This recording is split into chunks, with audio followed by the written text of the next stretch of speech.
with me for the pledge, and Councilmember Gulick is on for our invocation tonight. I pledge allegiance to the flag of the United States of America and to the republic for which it stands, one nation, under God, indivisible, with liberty and justice for all.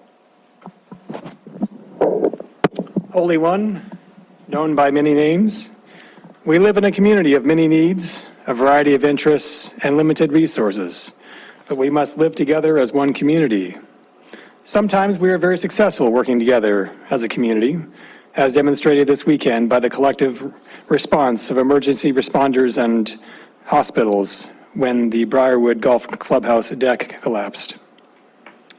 And we are also challenged as a community. How do we best respond to a despicable act of racism that threatens honored guests to our community and reflects very poorly on our fair city?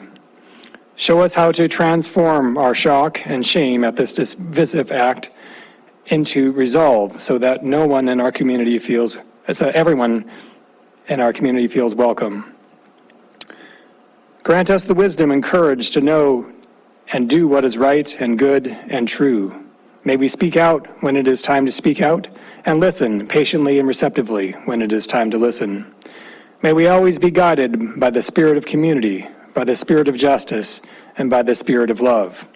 This we pray in the name of all that we hold sacred and holy, all that we hold good and right and true. Amen. Amen. Denise, would you please call the roll? Oh, excuse me. Yes, Mayor. Councilmember Shaw. Here. Gulick. Here. Neese. Present. Owen. Not present. Is she excused? Probably, but I haven't heard from her. I imagine she'll just be late. She's on vacation. Oh, she's on vacation. So excused, yes. Okay. Joy. Present. Chariki. Also excused. Tidswell. Have not heard from, so not excused at this point, but subject to change. Okay. Purington. Present, and I know that Tidswell said that he was going to be out of town July 24th, so. Very good. I think it was a work commitment. That's right. So excused. All excused. And Okay. Boyette. Here. Repsis. Here. Mayor Cole. here. Thank you, everybody. We do have minutes from May 22nd and June 12th. Is there comment or a motion relating to one or both? Councilmember Joy. Thank you, Mayor and Council. I move we approve minutes May 22nd, 2023 and June 12th, 2023. Second by Councilmember Gulick. Is there any discussion, changes, comments? Okay, so the motion is for approval of both May 22nd and June 12 minutes. If in favor of the motion, please say aye. Aye. Aye. If opposed, say nay. Motion. Mayor, point of order. Councilmember Neese. Our rules state that the members on line need to be visible. Thank you for pointing that out. Councilmember Purington, do you have any? Oh, very good. Thank you very much. Thanks for that reminder. Very good. Okay, the motion passes unanimously. Bring us then to council courtesies. Council, I have actually 3 items this evening. I'm going to start with 2 more somber ones and one a little bit lighter. The first is that former council member Al Swanson passed away recently on July 14. I had the privilege of knowing Al. He was a great council member and dedicated community member and community volunteer. He died at the age of 89 on July 14. He served on the city council for 4 years from 2014 to 2017, January to December. And we offer our condolences to Al's family, to his widow Nancy. There will be an obituary with more details, but it will be delayed a month or so.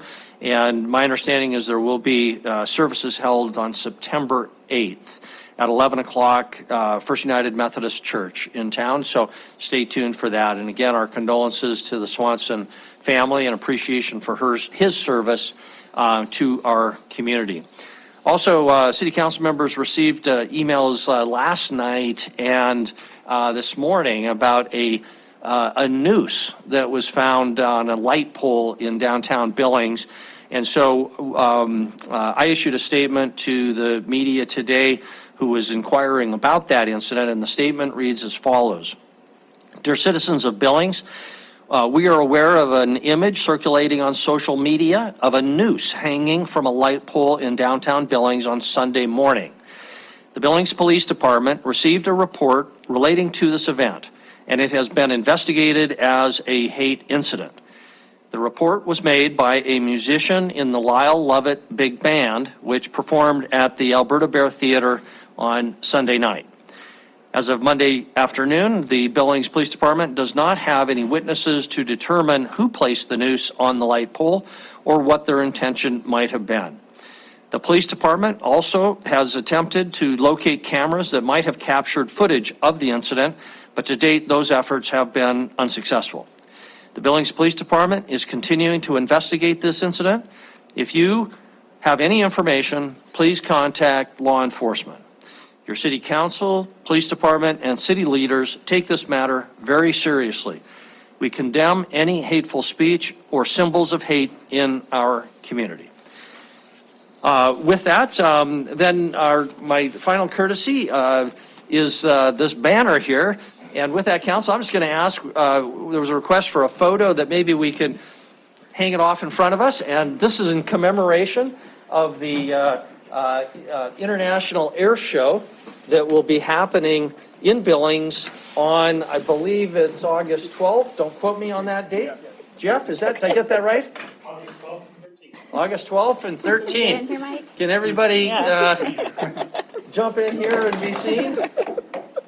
All right. All right, 1, 2, 3.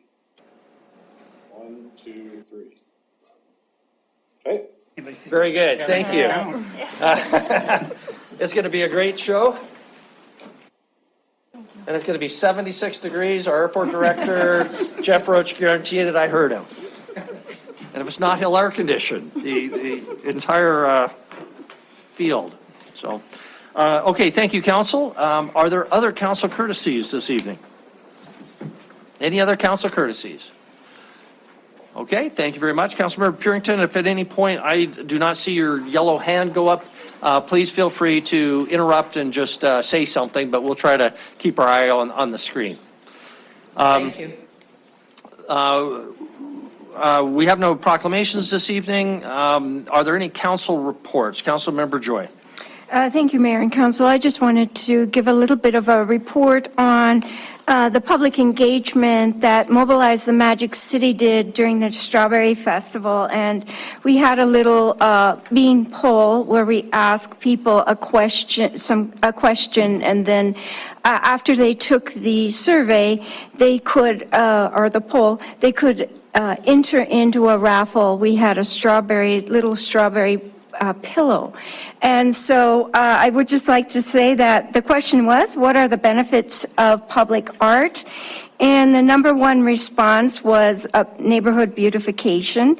The second response was community pride. And the third highest answer was crime prevention. And then between crime prevention and community pride was about double votes.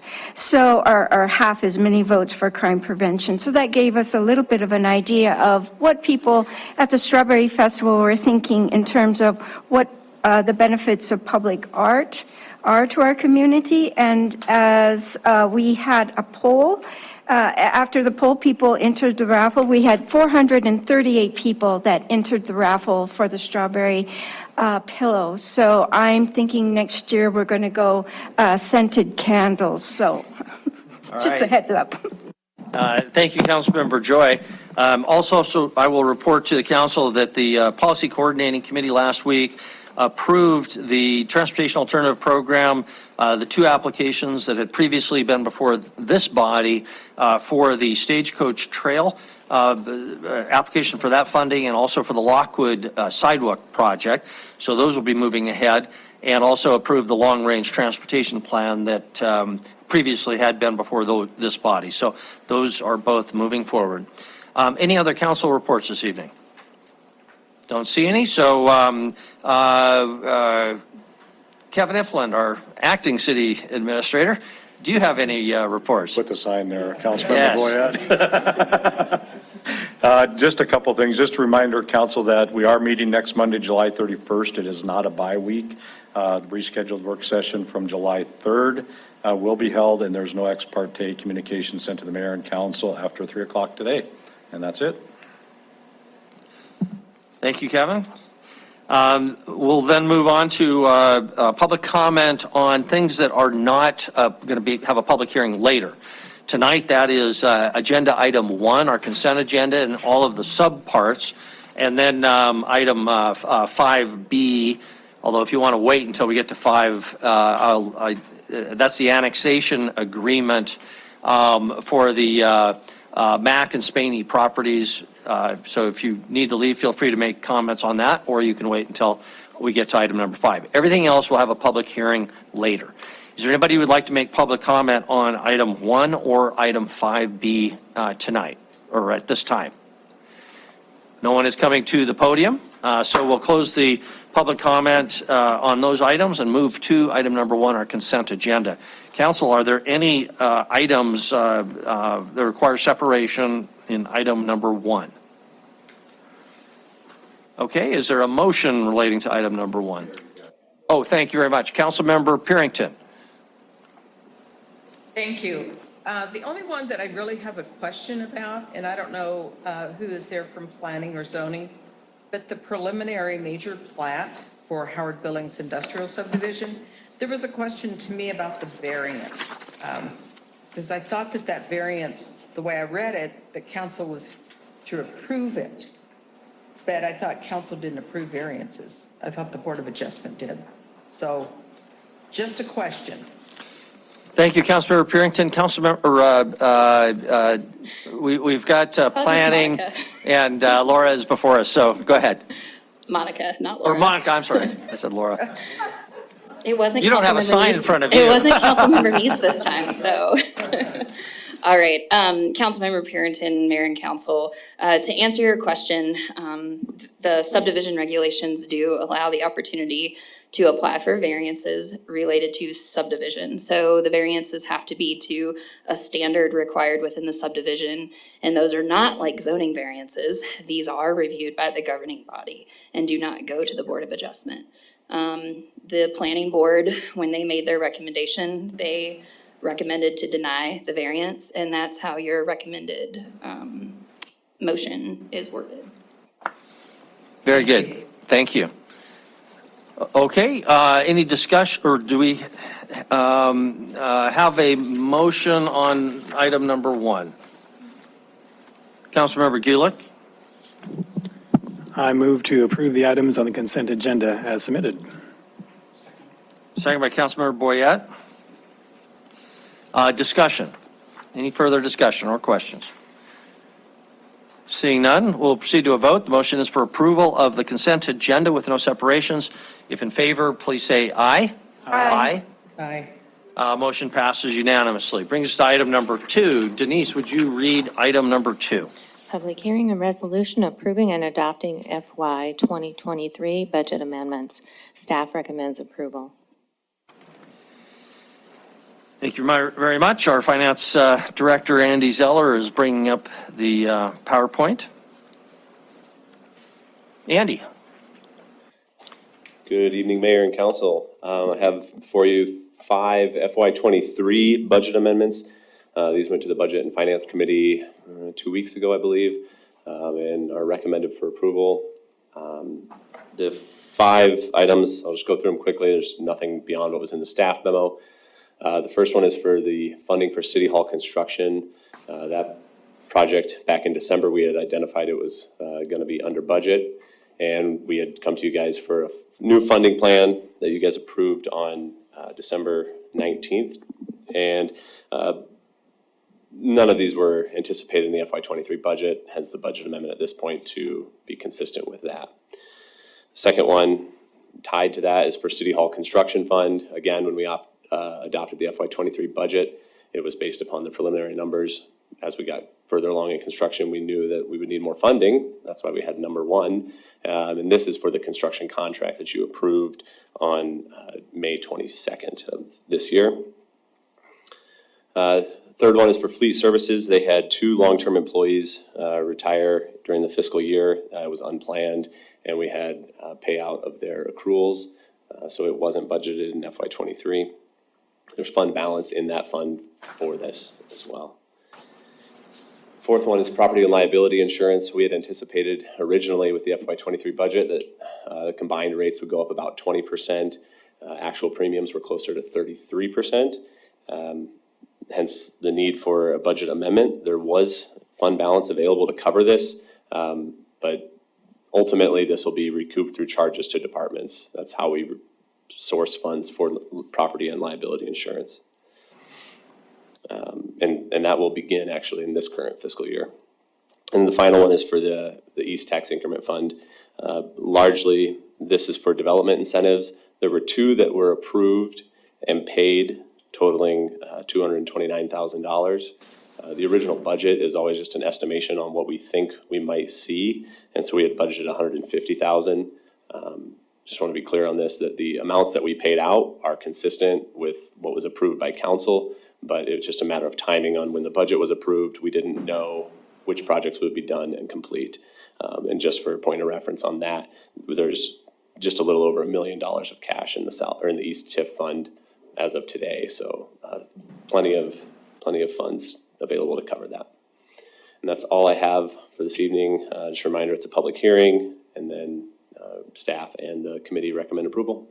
Thank you very much. Questions for Andy? Councilmember Deans? Thank you, Mayor. I just want to just reiterate or just question again, make sure the item, the eBird change, we actually approved the 229,752 when it came through to City Council. That's the amount we actually approved it before.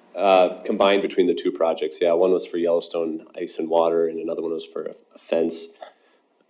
I don't know what the name of the company is. It's Stir LLC, but I'm guessing that's not the operating name. But the amounts that are spent, that we approve for each of the projects are the same amount for each. Correct. Each project. Okay. Yep. Right. Thank you. Thank you very much. Councilor Boyette? Thank you, Mayor. Andy, the increase in property and liability insurance, do you see that as a one-time thing this year, or have you talked to the insurance companies? Will this be a continuous increase, do you think, going forward? Excuse me. Mayor, Council, we've actually seen pretty large increases over, I think, about 3 years now, double-digit increases. So originally we had thought it was probably one time, but I can't imagine it's going to continue at 20% per year. It's just not realistic. So I don't know when it would taper off, but we have not experienced a one-time increase like this. It's been, I think, 3 years. Andy, are most of those expenses related to our first-party property coverage? So, you know, they're insuring our property, which is very expensive given COVID increases to replace. Or are they on the liability side also because verdicts are going up? I suspect they're just on the first-party property coverage more than anything because of construction costs, but do you know? I don't know which one's going up faster, but they are both increasing at double-digit rates. Okay. I don't know if Kevin has more to add. He's on the MMIA board, but. Yeah, Mayor and Council, Andy is exactly right. We've been seeing double-digit increases in both liability and property, and then even some in the workman's comp area also. Okay, thank you. Any other questions for Andy? Okay, thank you, Andy. This is a public hearing, so item number 2, we'll open up the public hearing for discussion on these budget amendments. If anybody would like to comment, please come forward. Just ask that you tell us your name and address and keep your comments to 3 minutes or less. Is there any public comment on item number 2? No one's coming forward, so we'll close the public hearing and come back to council. Councilmember Boyette? Thank you, Mayor. Having conducted a public hearing, considered written and spoken public testimony, I move to approve and adopt FY 2023 budget amendments as recommended by staff. Thank you. Councilmember Gulick indicates a second. Any discussion on the motion? Councilmember Boyette? Thank you, Mayor. I was kind of wishy-washy on these committees that we had, but the Budget Committee seems to be working well. We have plenty of time with Andy and the staff to go over these, and this turned out exactly this is a good thing, and I hope we all approve it, but the committee does work. The work does work. It does commit what it's supposed to do. I'm really pleased with this process, so thank you.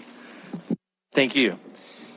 Any other public comment, or I'm sorry, any other discussion on the motion? Okay, we'll move to a vote. Motion is for approval of item number 2. This consistent with the staff recommendation. If in favor of the motion, please say aye. Aye. If opposed, say aye, or say nay. Motion passes unanimously. Thank you. Denise, would you read item number 3? Public hearing and first reading ordinance amending Billings, Montana City Code, Article 21-200, solid waste collection and disposal. Staff recommends approval. Thank you much. We will bring up the PowerPoint here in just a minute.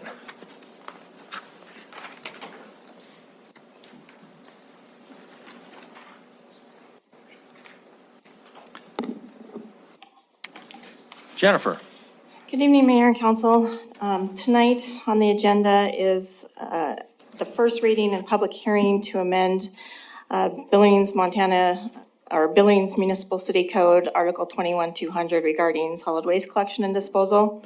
The purpose and real need to amend this as part of city code was to bring it in line with the changes to the extra program that council approved at the June 26th council meeting.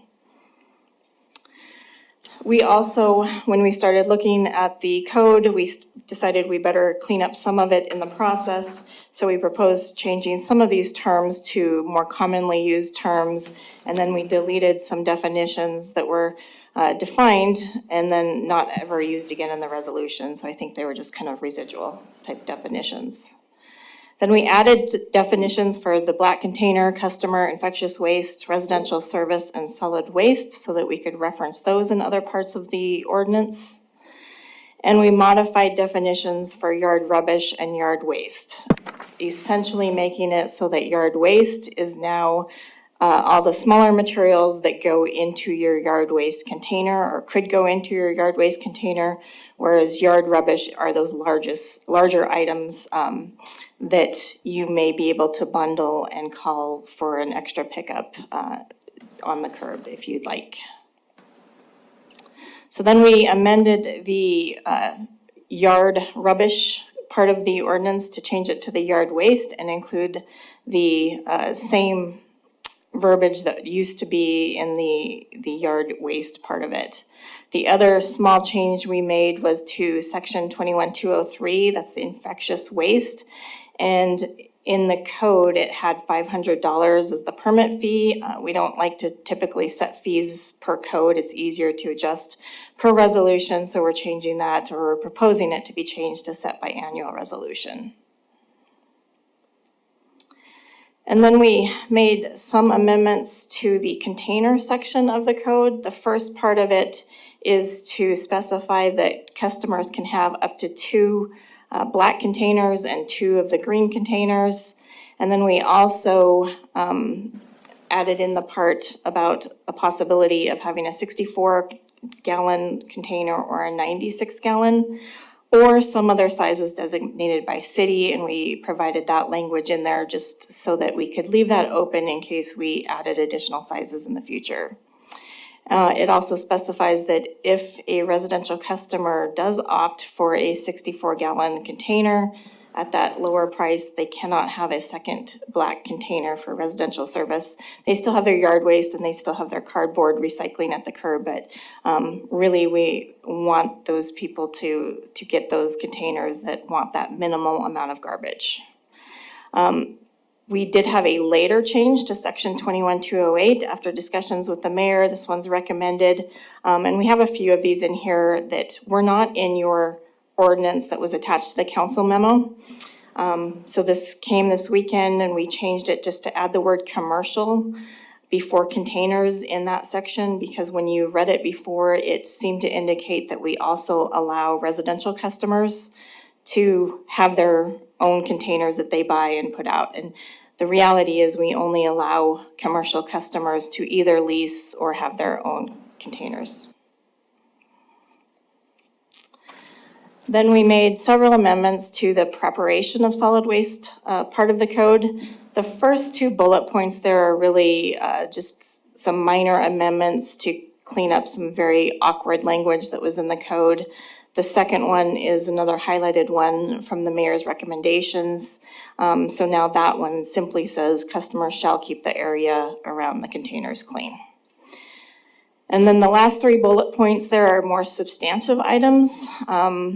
Either is requiring that all trash be bagged and tied, and we do not have that requirement now. The next one is a language around not overfilling the containers and ensuring that the containers are able to be closed. And then the last one is just the specification of when containers may be placed out for collection, and that is the night before or the day of solid waste collection only. And then as we were reading through the code, we noticed that there wasn't a lot of language in there regarding the illegal dumping of solid waste, so we wanted to clarify that and add some verbiage about it. So the first one there is to prohibit trash from basically being strewn out like in that picture that is shown there, so you can't place it out like that. The second one is making it illegal to place it in another person's dumpster or container unless you have permission from them. And then you have the outdoor dumping of solid waste is just prohibited, part of the code too. And then the last bullet point on this one is we did make some amendments to the load security section of the code. And in this, we reflected the new fee for uncovered loads that we implemented a few years ago, and also reflected the new state law language. So this section here, 21.218, is a new part of the code. It's additional residential collection and special pickups.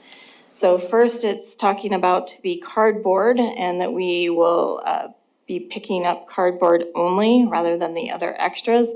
And then it provides some specifics as to what kind of cardboard can be put out. So it says cardboard cannot be wet, must be free of food, oil stains, packing peanuts, plastic bags, and bubble wrap.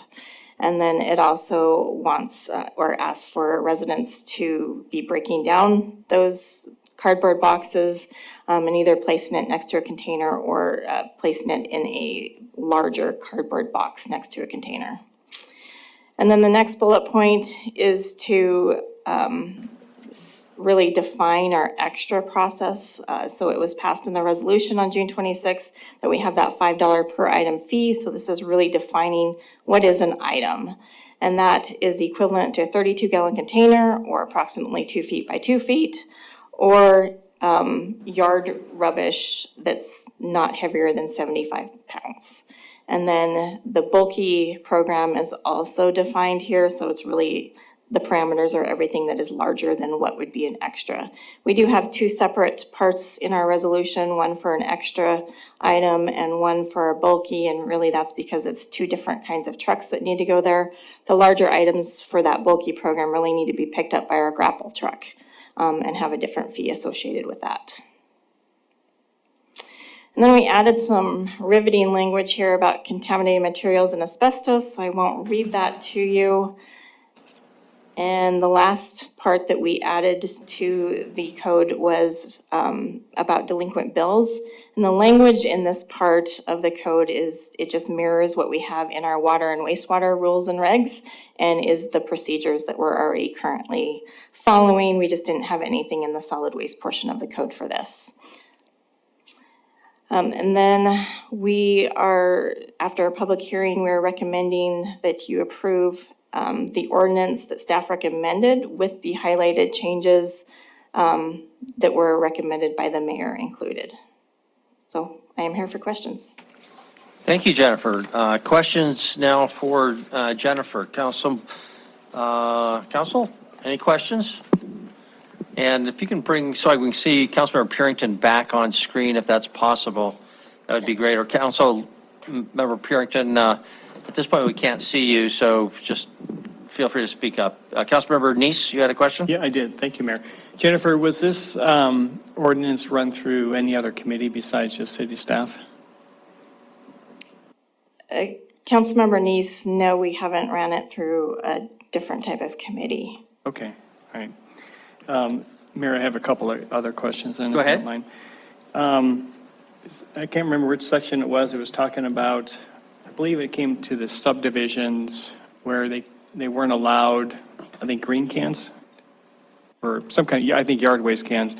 I was wondering if that would be better placed in the section where they're talking about who gets what cans. And so I thought it was kind of interesting that it was put under yard waste instead of, and then suddenly in yard waste it says, well, you don't get a can.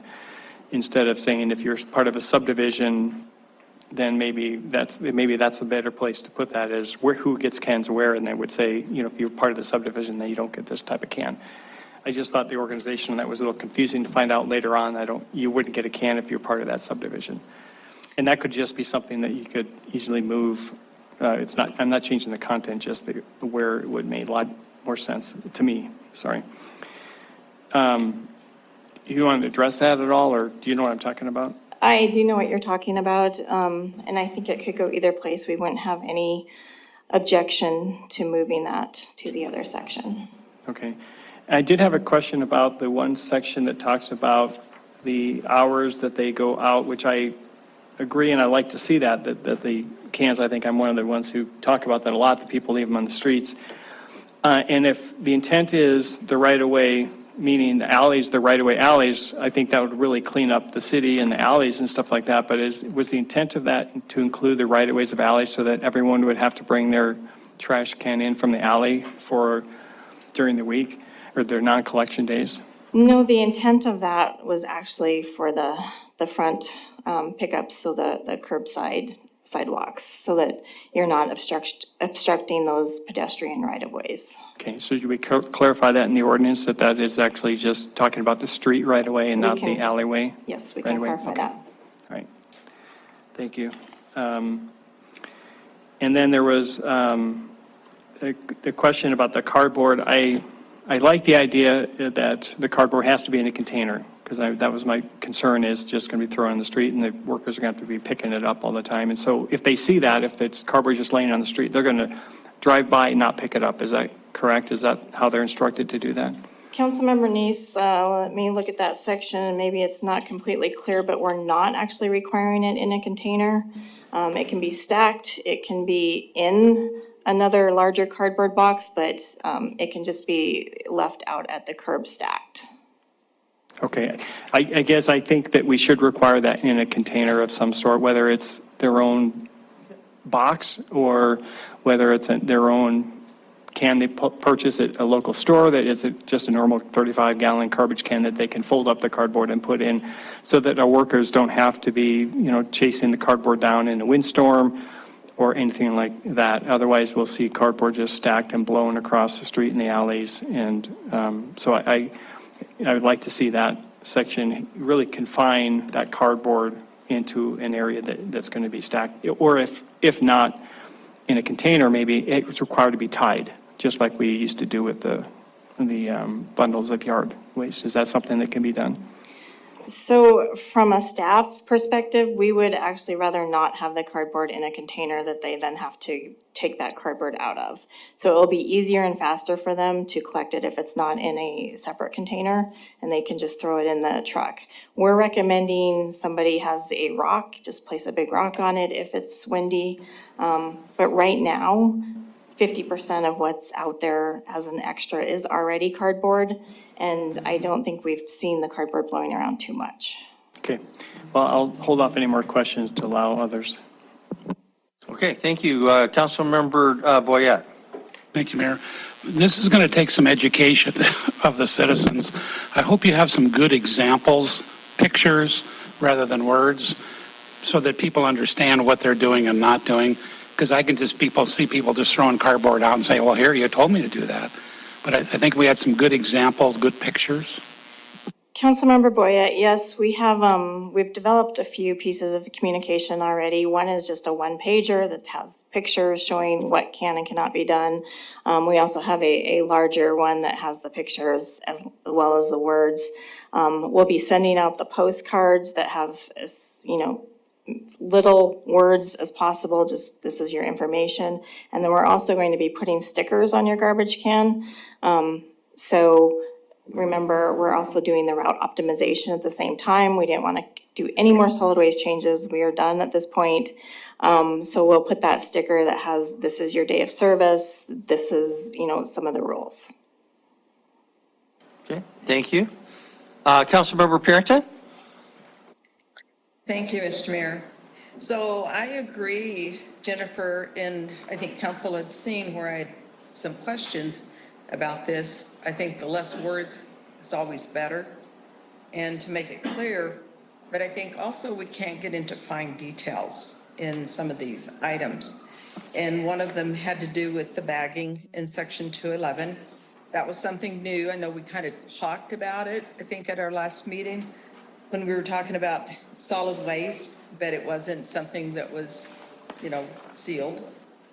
So I'm not sure how that would work, like you said, and I appreciate your responses that it might take a couple of months to get people in tune to what you're trying to do. The cardboard, I do have issue with that because it was, well, if it's raining, don't put your cardboard out. Well, sometimes it rains and it snows after we put cardboard out. So I don't expect people are gonna go out there and drag it back in. So I think that right there is one of those mincing words and timing. So I don't know how you can rectify that. The other one that I was really concerned about that I wasn't really satisfied was the infectious waste. Infectious waste, I mean, that could be as easy as just as an elementary school, some kid throws up and they just throw it in the trash. I do know that schools and churches and business and all that, they're supposed to have that infectious waste disposal bags or, just things that they're supposed to put out. But I can't see them doing a permit every time some small incident happens. Is that governed by this, or are those overlooked? I just am not clear on the infectious waste part of it, and that was 203. Okay, Councilmember Parrington, the actual only change to that section was in the fee. Okay. And right now, we have one permit, one. So it really doesn't affect too many individuals. We're not exactly sure what schools do or do not do. Our code just says that it cannot be placed in your normal waste. There are lots of services that can deal with that and help pick up, if they are using anything. People usually give them a sharps container, and there's different disposal for that. But this is not intended for, that school or a church or, really. Minor incidents. Yeah. Okay. And just one other thing that I wanted to bring up too was that you left out the animal refuge. And, and I see what you're saying, well, somewhere else in the code, but I think it goes back to, as Councilmember Boyette was saying, what are the rules? How are we going to know? These are the rules. You got to do this with your cardboard. You got to do this with this. So I don't know that people know that in other parts of the code. They don't go looking for it.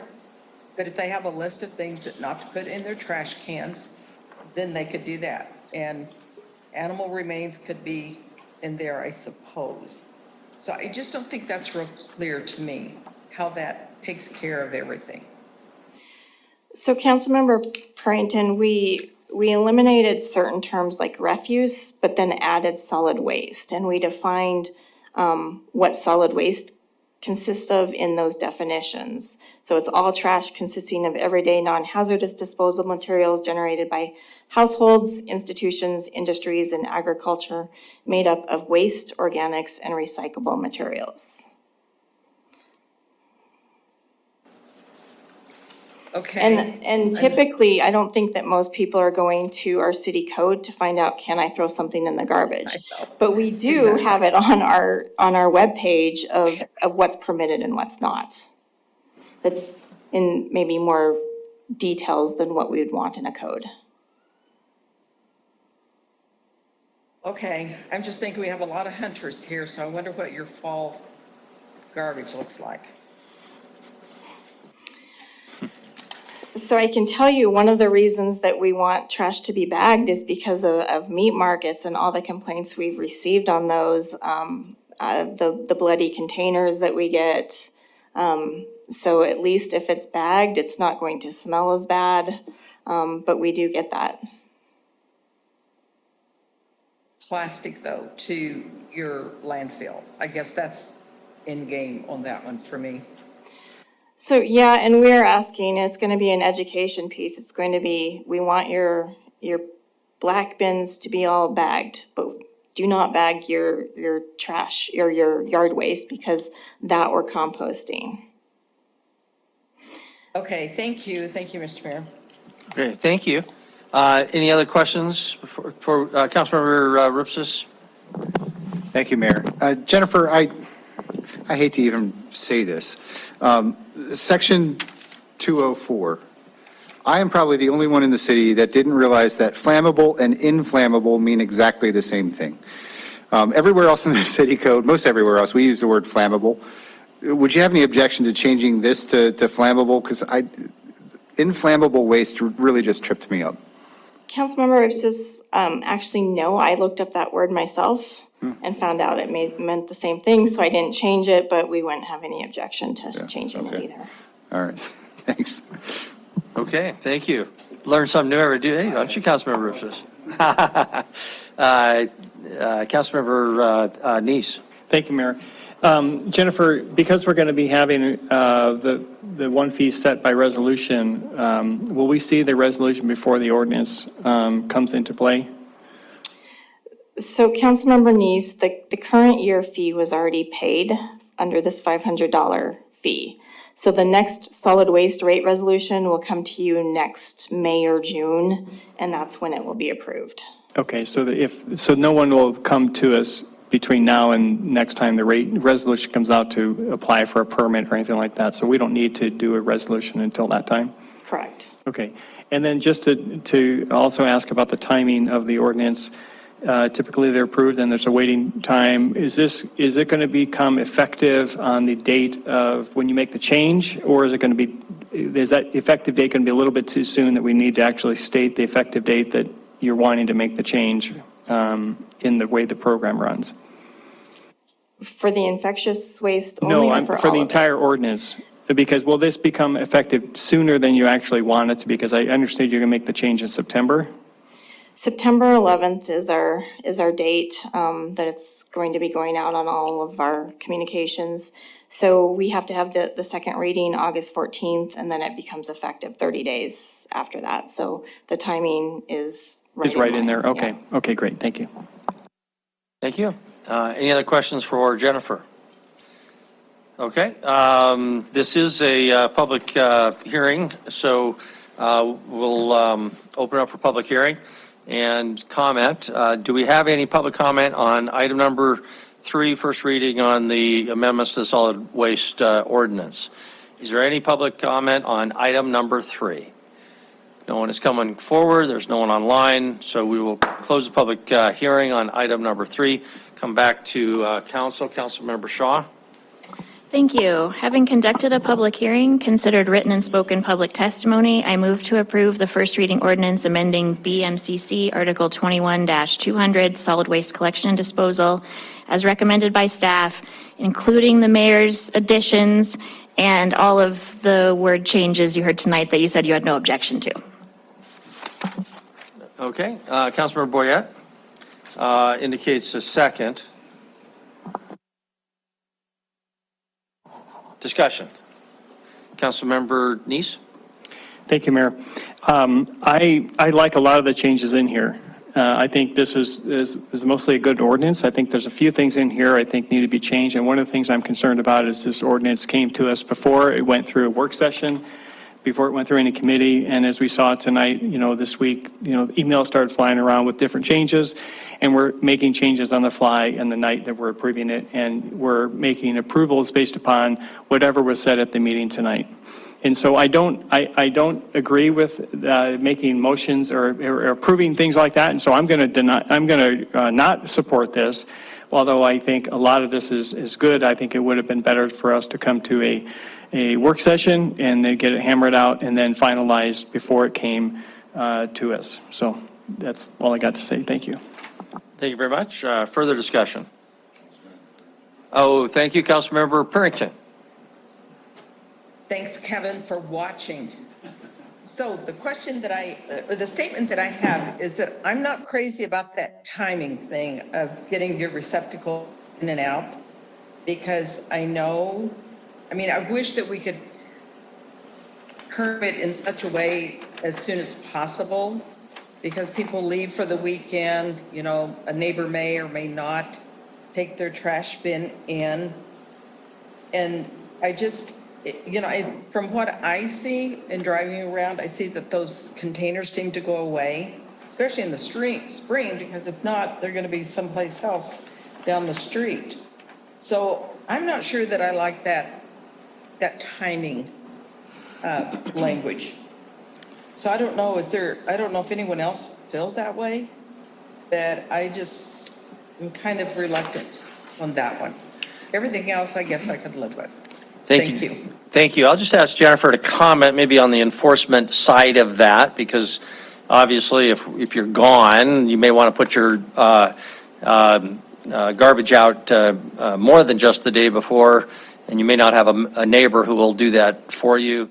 How does the enforcement of this work or not work? So Mayor Cole, the enforcement would not actually probably happen for the first couple months. Most of this, we're going to be doing that education rather than kick it over to code enforcement. I would imagine it's still going to be complaint-based though. So it's not going to be that one-off. It's going to most likely be those residents who leave it there for days, week after week. And we actually put this in after council's comments that we've been hearing for the last couple of years about issues with the containers being left on the sidewalks. Okay, so thank you very much. Sounds like a commitment to only crack down on places where there's a consistent, persistent problem. Councilmember Joy? Thank you. I do like this in our code. 20th and Monad, it's been there forever. It never moves. And so I know that there are people out there who park it and never move it again. So I do want this in our code. Thank you. Okay, thank you. We do have a motion for approval. Any further discussion before we proceed to a vote? Not seeing any, so we will move to a vote. The motion is for approval, consistent with the changes that you saw also in yellow in the PowerPoint. If in favor of the motion, please say aye. Aye. If opposed, say nay. Nay. Voting in opposition, Councilmember Neese. So motion passes. Councilmember Neese voting in opposition. That concludes item number 3 and brings us to item number 4. Denise, item 4A, little I and little 2 will be a joint public hearing on both the annexation and the zone change. So would you read 4AI and 4A little double little I, or whatever we call that. Yes. City-owned property northeast of Billings Logan International Airport. Joint public hearing for annexation 2305 and zone change 1032. Resolution approving annexation 2305 is city-owned lands located west and north of Billings Logan International Airport. Staff recommends approval. The second one is for the first reading ordinance of zone change 1032 to allow the annexation of city-owned land adjacent to Billings Logan International Airport and bring all current airport property into the city limits. Zoning Commission recommends approval and adoption of the 10 criteria.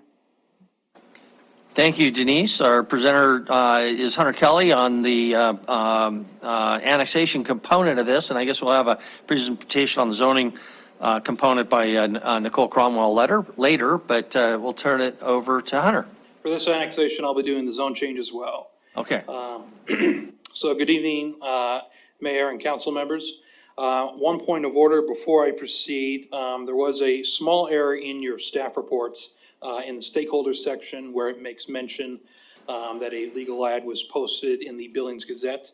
That was a Scrivener's error on my part. That should read the Yellowstone County News. That was a holdover from the last time we tried to do this. So going ahead, the interconnectedness of the relations of the items tonight. We'll be going through the annexation criteria and ward boundary ordinance for the annexation of several parcels immediately surrounding the airport vicinity, as well as zone change 1032, which will bring one of those areas zoning into conformance with city code. So here are the exhibits for the two annexations of the properties. Exhibit A we have over here are parcels numbers 9, 10, and 12 of Certificate of Survey 2032. These are located to the immediate west of the airport land.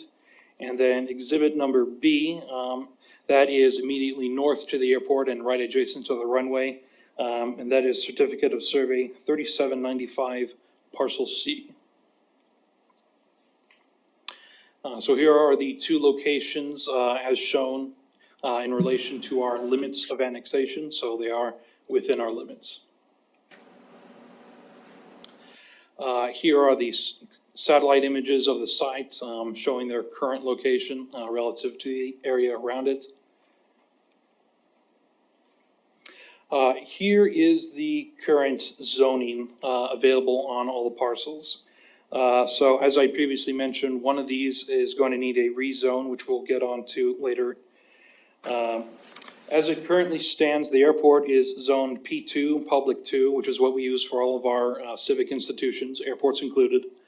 The parcels being annexed to the west of the airport are already of that zoning designation. So these will not be undergoing any kind of zone change as part of tonight's presentation. Later on, the parcel up here to the north is still currently zoned agricultural. It's a vacant lot. That will need a zone. That is what the zone change in this item is related to. And then here's some more aerial shots of the area relative to the rest of the city and the films. So here is our posting photos for the zoning and annexation request. One thing we'll want to kind of bring to your attention when showing you these photos is this image was taken right beside Terminal Circle next to the airport. The reason we had it posted. Just for a second, I'm going to switch your slide because I forgot to share it. So. Oh, okay. Councilman Pemberton can see it.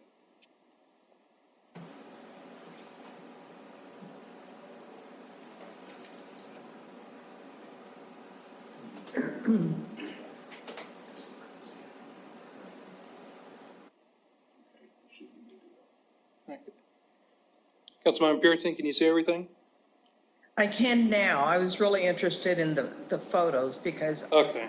I think And starting with I'll number 5. actually slide back to some of these for a brief instance. Thank you. These signs were posted out near Terminal Circle, near the airport, simply due to the fact that The parcel up to the northern side of the runway is completely inaccessible from any public or private right-of-way. And we did not feel it was appropriate, time or resource-wise, to get a private car out there and ask Jeff to chalet us out there.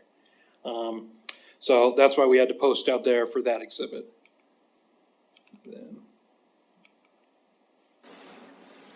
So what you're really saying, there's a lot of prairie dogs that have been disenfranchised from this whole application that may have objections. Yes. Okay. Either in the lobby, If you're okay. experiencing technical difficulties, please stand by.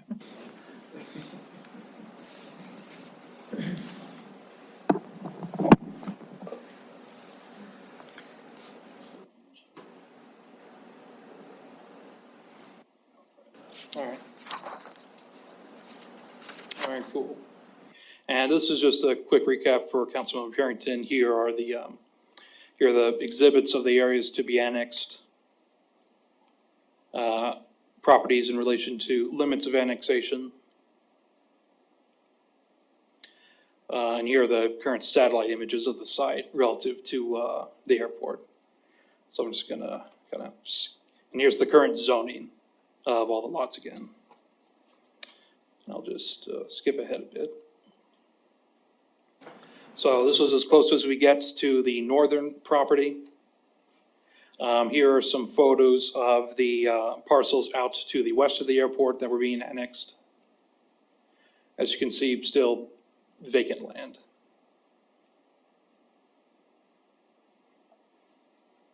And here's one more aerial photo. So so we feel that these lots are currently meeting our annexation policy criteria. They are within the limits of annexation. The city will be able to provide adequate city services to the properties. Any public improvements within the area that do exist will need to meet city code once we get there, but there are not many improvements out there at this current time. And any proposed development of the sites, I have not been informed of any immediately, will be done in compliance with the zoning code and site development regulations.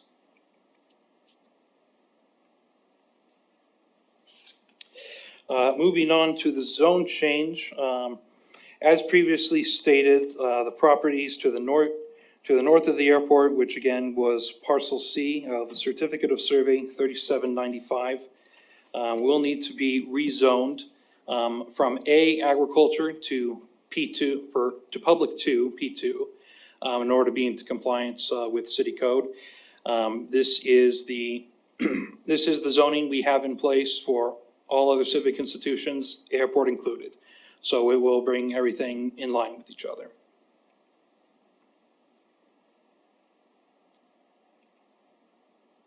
And here's the current image of the site.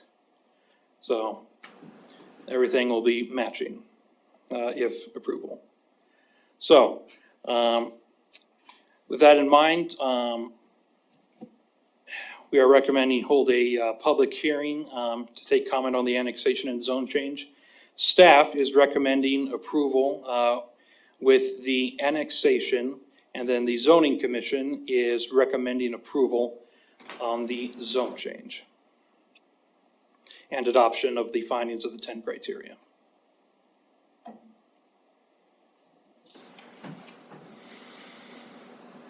That's it. That's it, okay. Questions for Hunter, and once we're done with questions, we'll go to public hearing, joint public hearing on this matter, both annexation and zone change. Councilmember Boyette. Thank you, Mayor. I see our airport director here. Would you mind coming up? Just. Mayor, Council Jeff Roach. You may not know the answer, but maybe you do. But do we have any future plans for either one of these parcels to extend the runway or to do whatever with them in the future?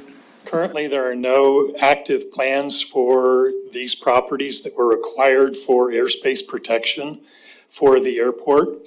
However, we are about to enter into an airport master plan process in the coming fiscal year when we receive federal funds for that airport master plan, and these properties will be evaluated for future development use at that time.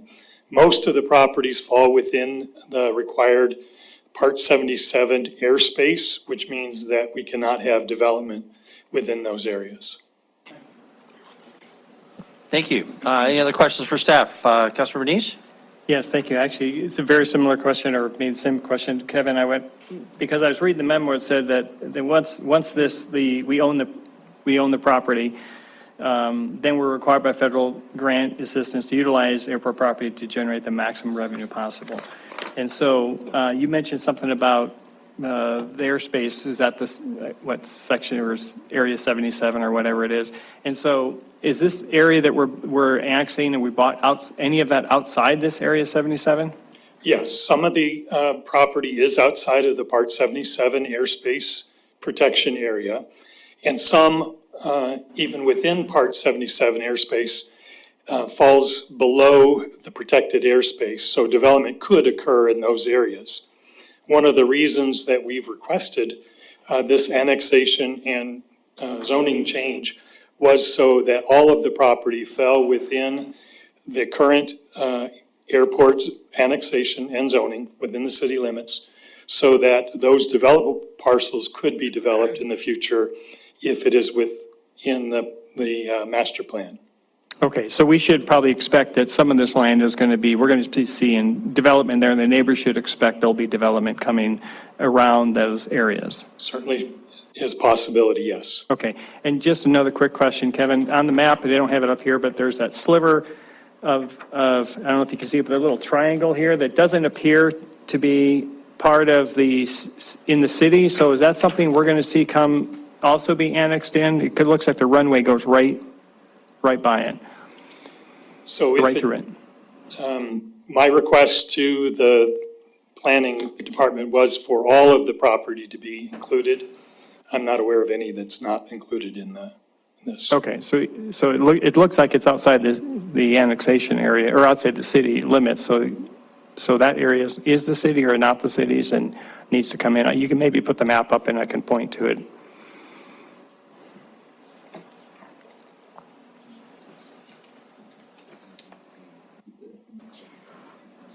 Jeff, sorry. I don't know why I said Kevin. Yeah.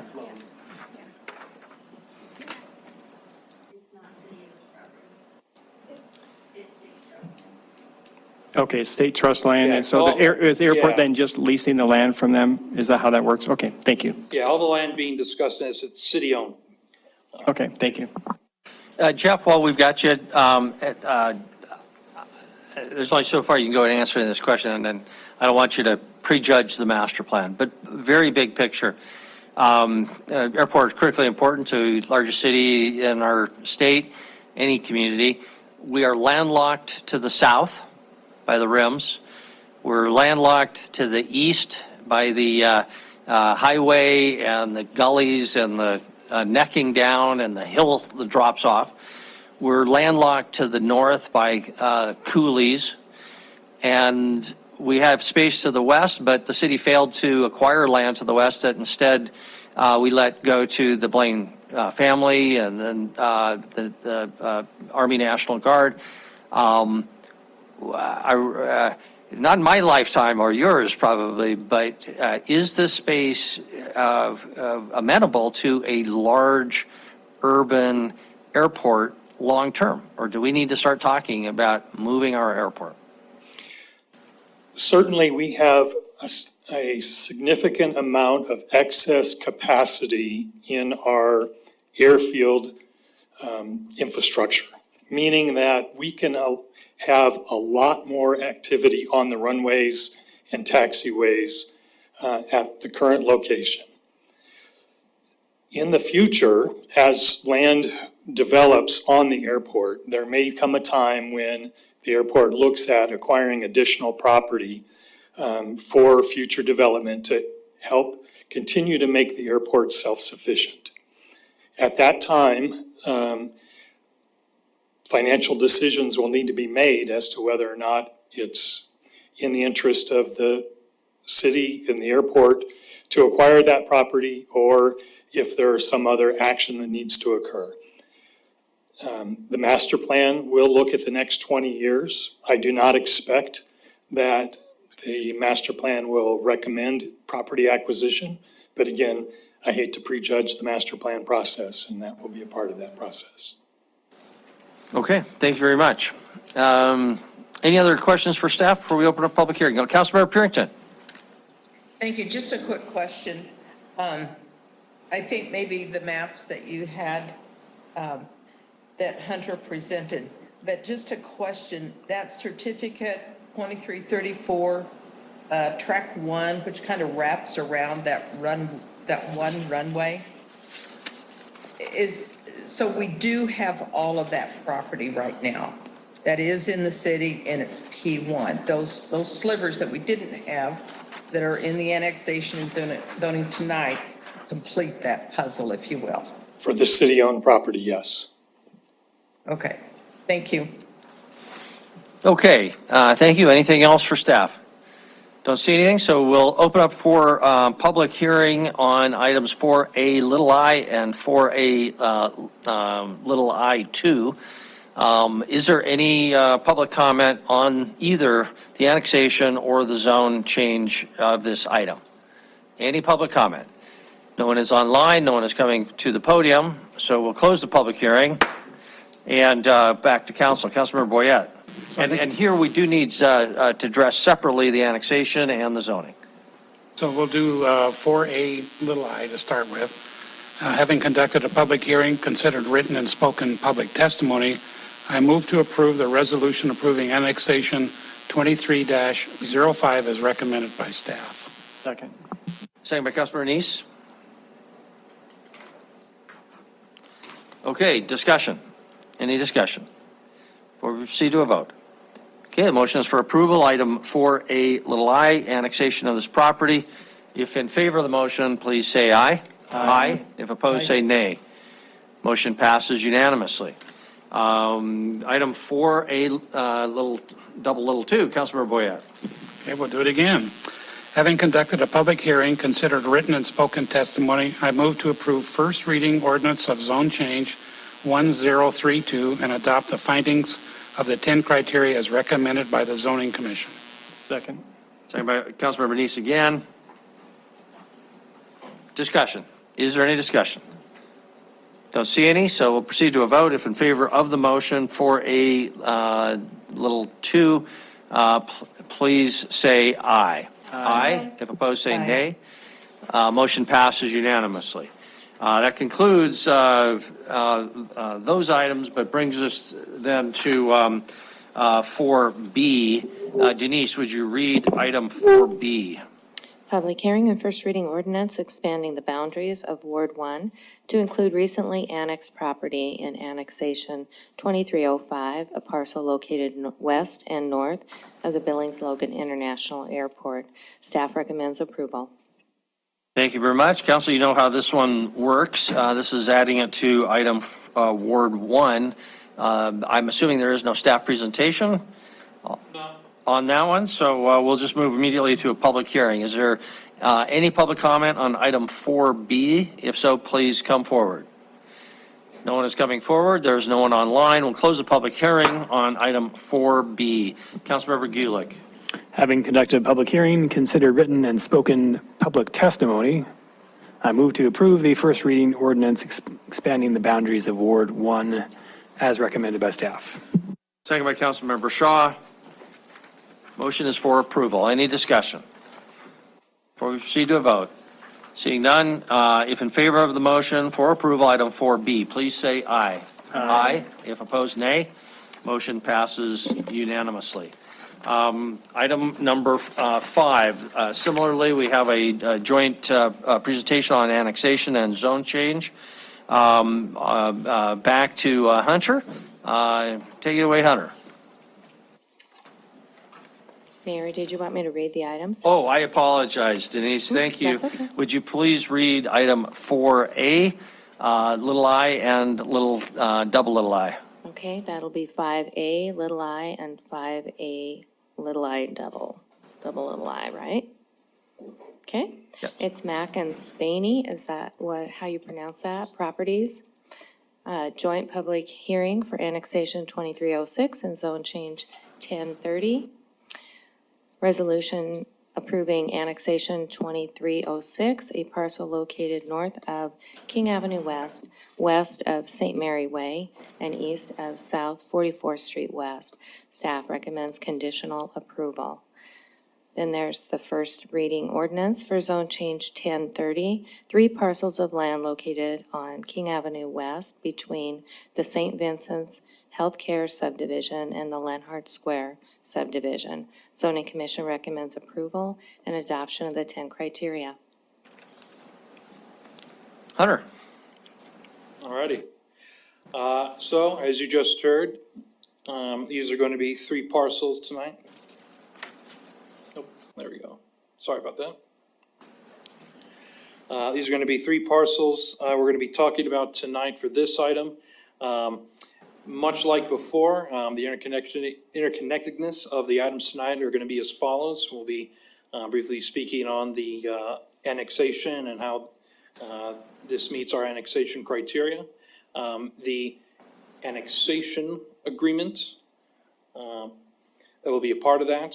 We also have a ward boundary ordinance for Ward 5 that we will be discussing. And then zone change 1030, bringing this parcel from rural residential 1 to NX2, which will be presented by Nicole Cromwell this time. So here you can see this is our current annexation exhibit for the properties in question. This has been something of an enclave of county land in the middle of the West End that has seen a lot of development recently. As the petition mentioned, this annexation was being done to address a increasingly failing septic system. And so they are going to be eventually requesting to tie into city services to remedy that, which requires an annexation.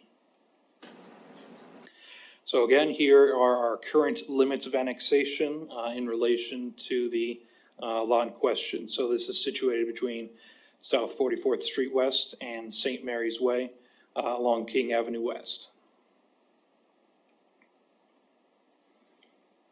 And here's another side image of kind of the greater Shiloh Crossing area. So for the current zoning, as previously mentioned, this area is currently rural residential 1, which allows for very small scale residential development.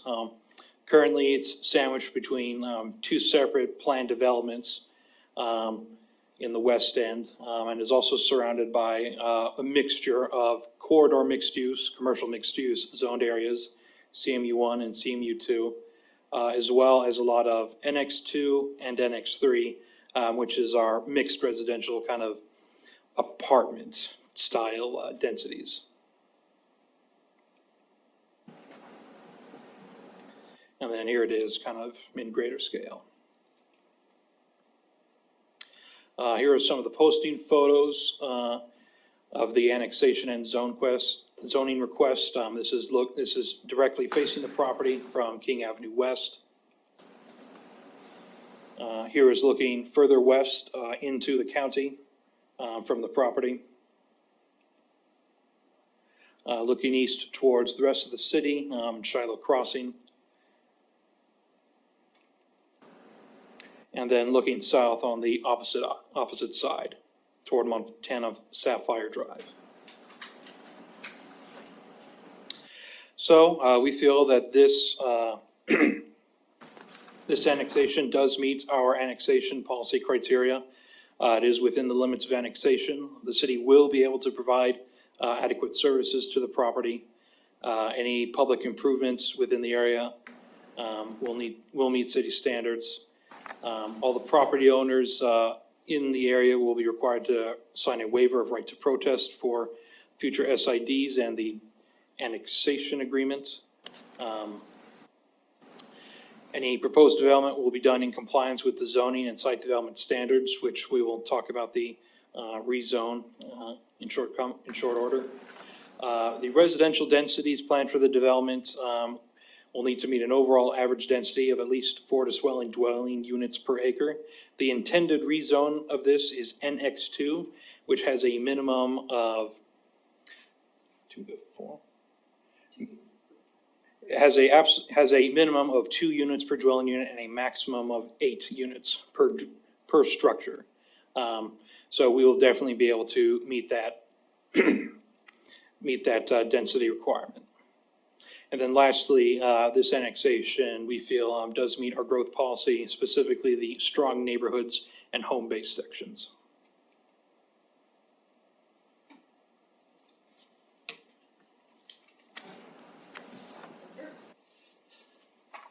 I think Hunter stole the show. Anyway, the zoning commission conducted their public hearing on this application on July 11th and is forwarding a recommendation to you of approval to go to the mixed residential 2 zone district. As Hunter pointed out, this is between 2 planned development zonings, one of which is the St. Vincent's Healthcare. Some of that adjacent land is more focused on commercial development, but other land to the north of it specifically is focused on possibility of mixed residential or mixed use. The Lenhart Square to the west is all residential. There is a large piece that's further west with King Avenue West frontage that's focused on a mixed use product that hasn't been built yet. We might get there soon. But this NX2 fits in between those 2 planned development zonings. It has frontage on an arterial street. It's appropriate to have, a little bit more density, a little more housing choices available that are directly accessible from arterials as opposed to single-family homes. These are single-family homes, although they won't have the minimum unit numbers in those existing homes. Our code allows any existing residential use in a residential zone to be rebuilt, even if it's not conforming to the use requirements. Also, this last piece of county land on King Avenue West allows the city and the state to go forward in a uniform manner when doing improvements to King Avenue West. So they don't have to have, the county involved and the city deciding what's required and what's not for improvements.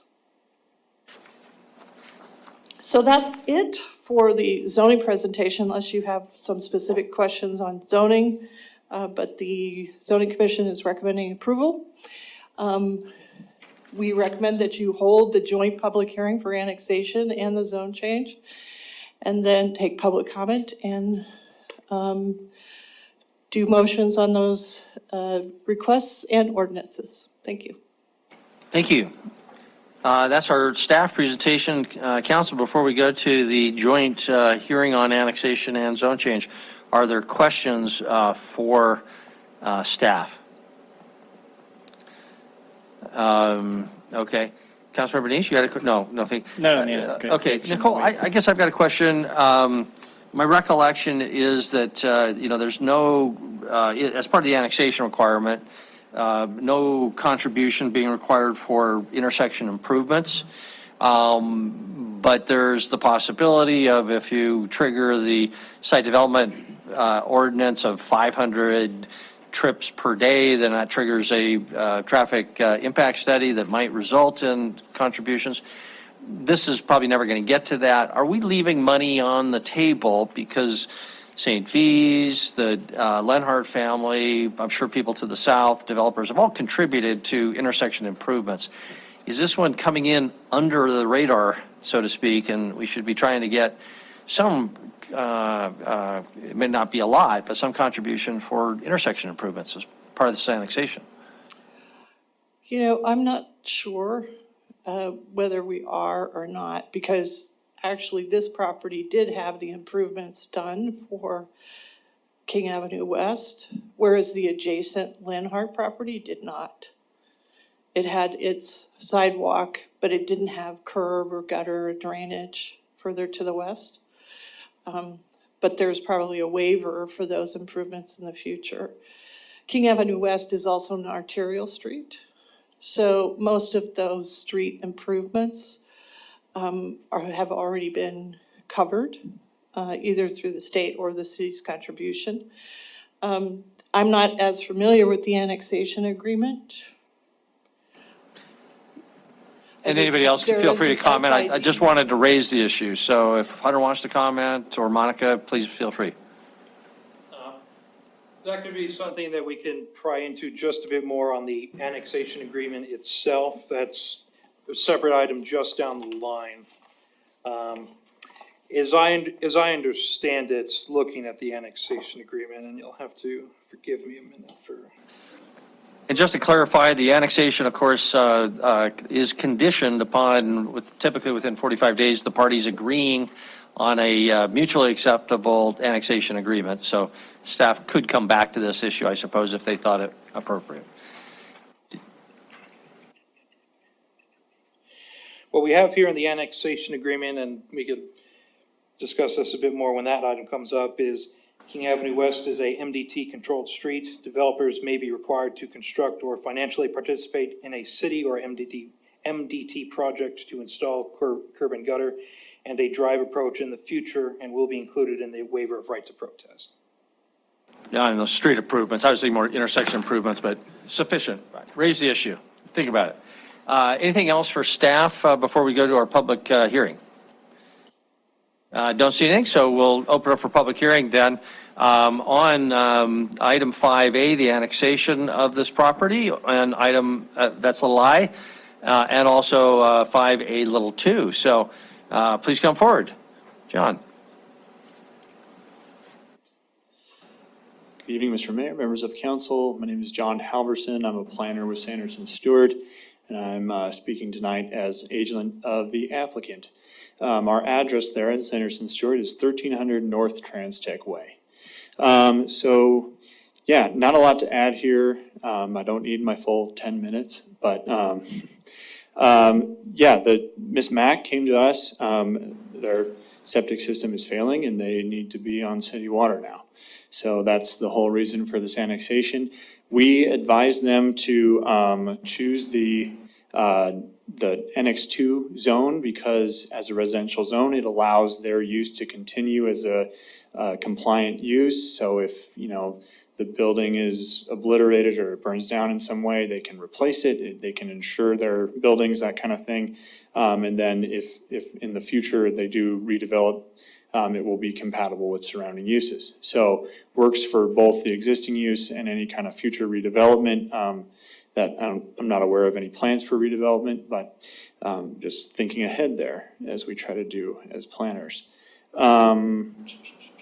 They will have to reconstruct a portion of the sidewalk in front of their property as part of this annexation redevelopment, and they're currently working on the DEQ approvals for the new water hookups and everything like that. So that's everything I have for you.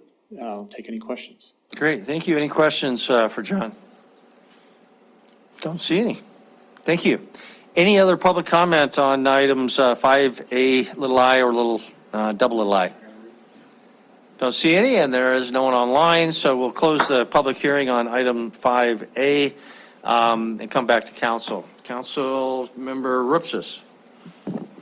Thank you, Mayor. I'd like to introduce a motion. Having conducted a public hearing, considered written and spoken public testimony, I move to conditionally approve the resolution approving annexation 23-06 as recommended by staff.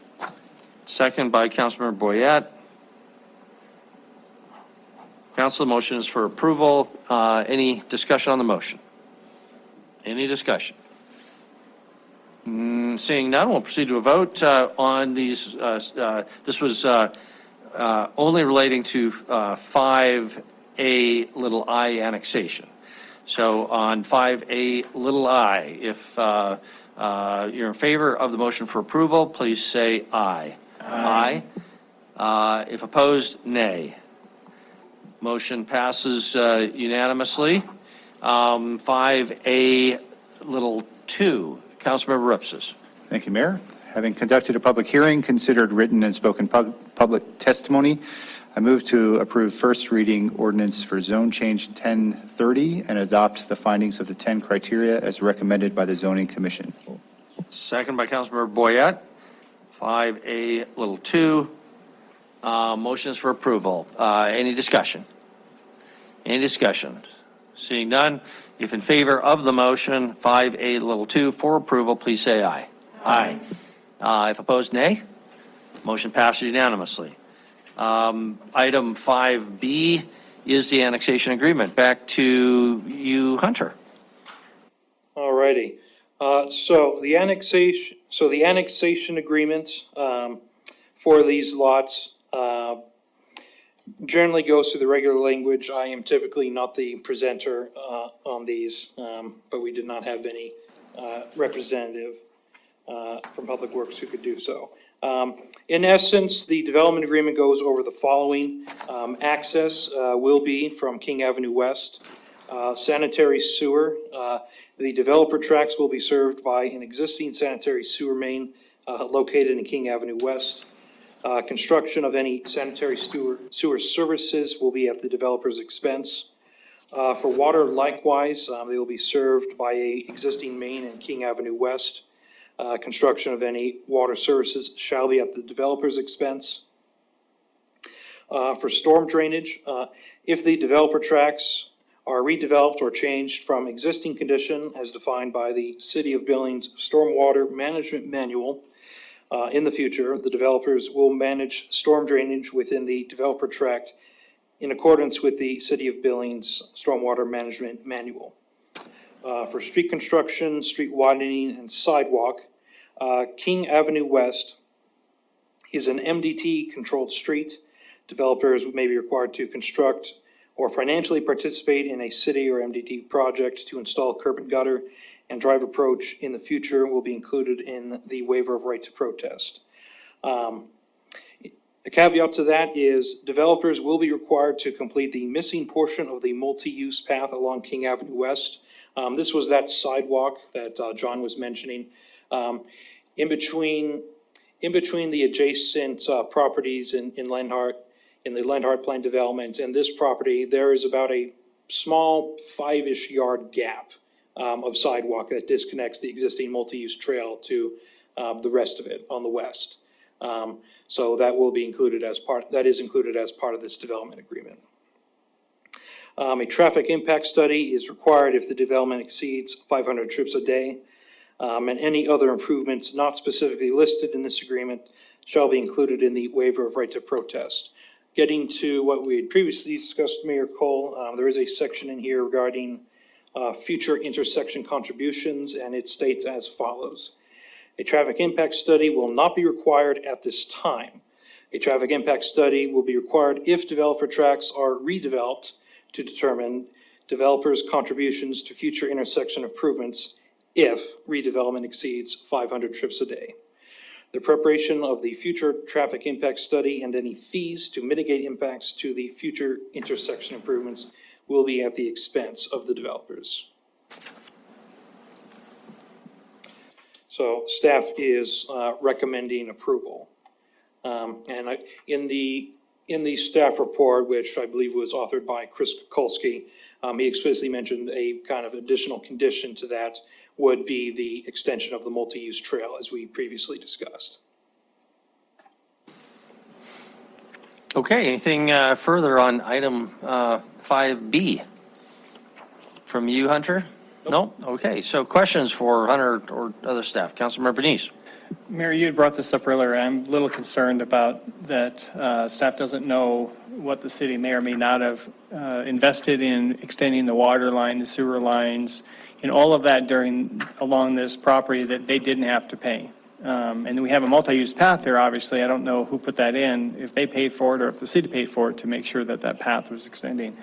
And so I think that there should be something in this development agreement that says that the developer shall reimburse the city for any past developments along this property in the sense of infrastructure for sewer, water, all those lines that were put in, because the city has to pay it for, if the property owner doesn't pay for it in the county, the city has to pay for their half of it. And so I think that that should be required in here, that they look back and get reimbursement for whatever may have been developed along this small frontage area. And that goes for sanitary water, sewer, street widening, multi-use trail, anything that the city may have put in. Okay, and we'll let staff comment as best they can. My recollection, and it's a very imperfect recollection, is most of that would have been picked up by the developers, St. V's to the west, or to the east, Lenhart to the west. The city might have contributed something along the way, especially if there was oversizing, certainly on the path and maybe on the utilities, but I don't know the details. Monica, did you want to comment further? I did. I just wanted to make some kind of general comments. They won't be as specific to address all of the concerns that have been brought up.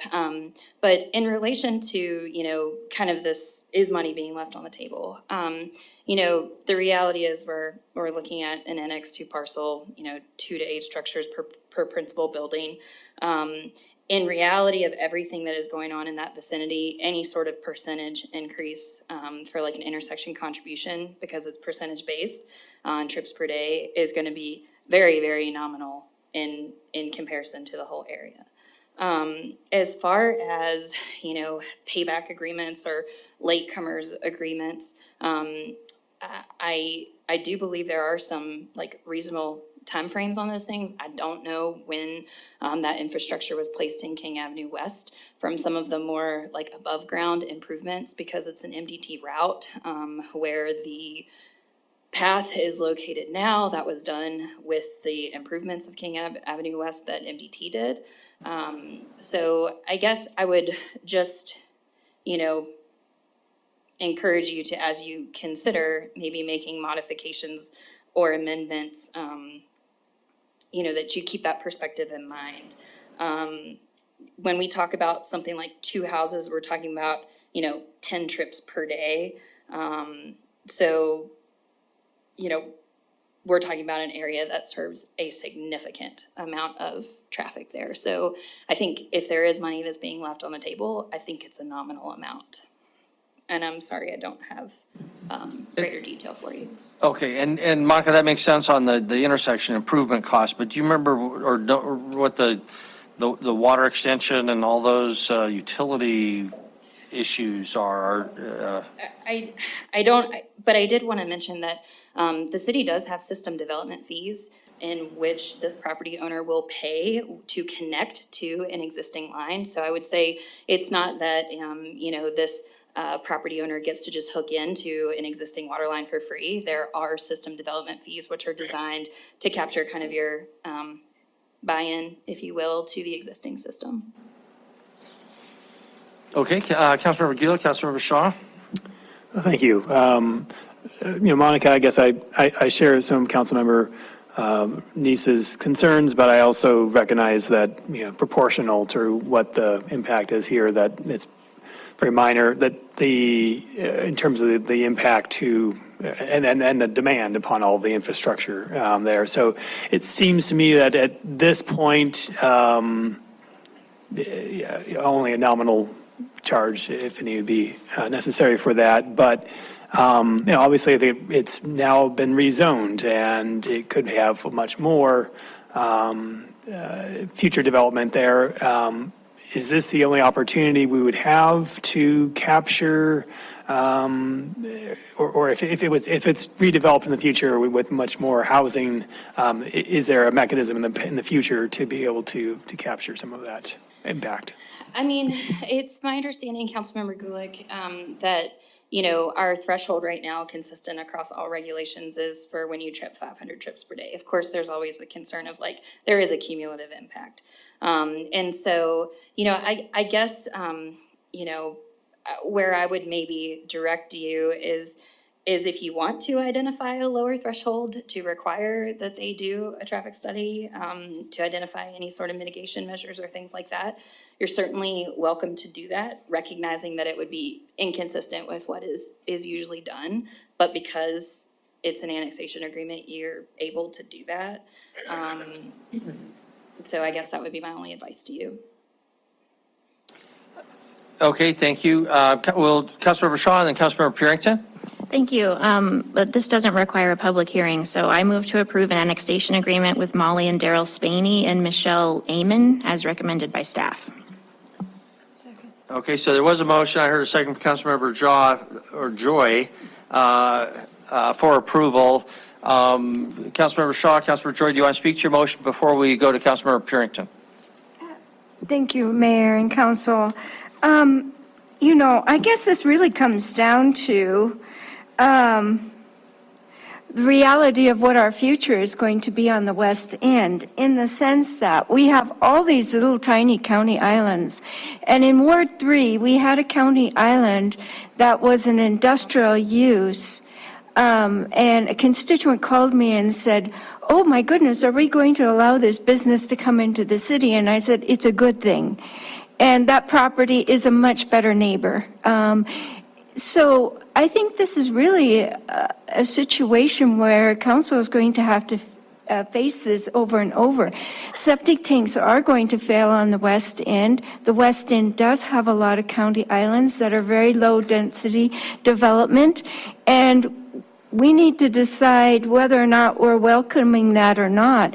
In terms of the the continuous, the connectiveness of our city property and the improvements that we make.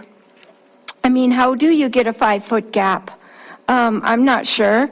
Who knows what the history is behind a 5-foot gap in a trail sidewalk? But there will be more, because these county islands do exist on the West End. And I think that if we're trying to come around to how we can claw back money that was spent for developments that we put in that they are now late coming to, I think that's a bigger question, and that's certainly something that we should consider. But there are many county islands with septic tanks that will fail. So I think this is a bigger question of whether or not we want to really address the issue of those county islands. Thank you. Okay, thank you. Councilmember Purington? Thank you, Mr. Mayor. I guess my opinion about whether or not we charge more or we look to see if money has been left on the table, I'm just concerned, as Monica mentioned, they will have system development fees, so they are going to be charged. And I don't really think those system development fees are inexpensive. Monica, you might be able to speak to that. But on a larger scale, and I don't want to get too far in the weeds, when you start talking about county islands coming into the city, do we need to start looking at any policy development as those start moving towards the city, and what sort of, system development fees, connectivity, all of those things? So Monica, I guess that's my question to you. I don't know if you want to get into that at all right now, but that is a concern. Councilmember Purington, Mayor and Council, I'll get into only a fraction of really what was asked.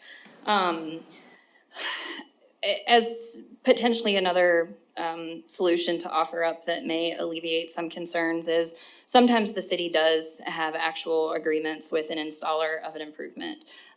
What we could do if it would alleviate some of council's concerns about leaving money on the table is to maybe have some general language that says, if there is an existing reimbursement agreement that would, that this property is adjacent to, that it would pay its proportionate share.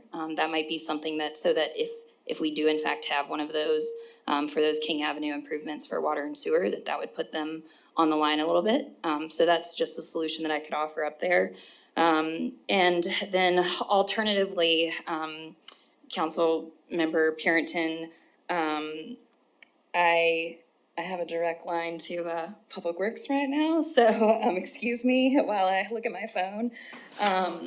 But the system development fees would be somewhere in the ballpark of about $5,000 per resident. So we're looking at $10,000 just kind of upfront right off the bat that they're going to be paying just to get access to city water and sewer. So thank you. Okay, I'm sorry, Monica, did you say $5,000 per Per resident? residence, Residence, so, residence, the dwelling, oh, okay, and okay. there's two. Thank you very much. Councilmember Ripsis and Councilmember Neese? Thank you, Mayor. Monica, on that same topic, when these lots eventually redevelop sometime down the future, presumably NX2 style development will require larger capacity for water and sewer than the two residents now are going to require. Will they then pay like incremental system development fees, or are they tapped in and that's it? I believe if they have to upgrade, then yes, they'll be required They'll to upgrade pay at that time? additional fees, Okay, yes. thank you. Thank you very much. Councilmember Neese? Thank you, Mayor. I think these property owners along here who built first have paid not only the cost of the infrastructure, but they also paid the system development fees. So I'm going to make an amendment to the motion to as you suggested, Monica, to have added to the annexation agreement a standard reimbursement clause.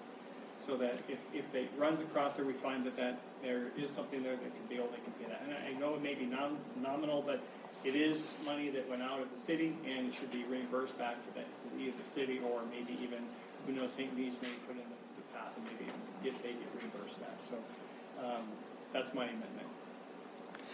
Okay, so the motion, as I understand it, is to add the language that Monica suggested. She wasn't quoting exact language, but in concept, with staff to refine that would require compliance with any existing agreements requiring reimbursement by this developer, either agreements or I suppose city policies. Is that a correct statement of the motion? That is correct, yeah. Okay.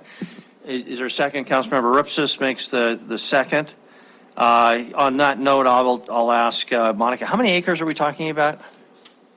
The 8? property is, And if John is still with us, he might know. oh, no, I have it. It's an RR1, so it can only be between 1 and 1.99 acres. So less than 10 acres. I want to say 8, but that's just a guess. 6.9? 6.9? Okay. Okay. Okay. And rate is. How much? 5.8, 5.8. yes, 5.8. 5.8 acres. 5.8. Okay.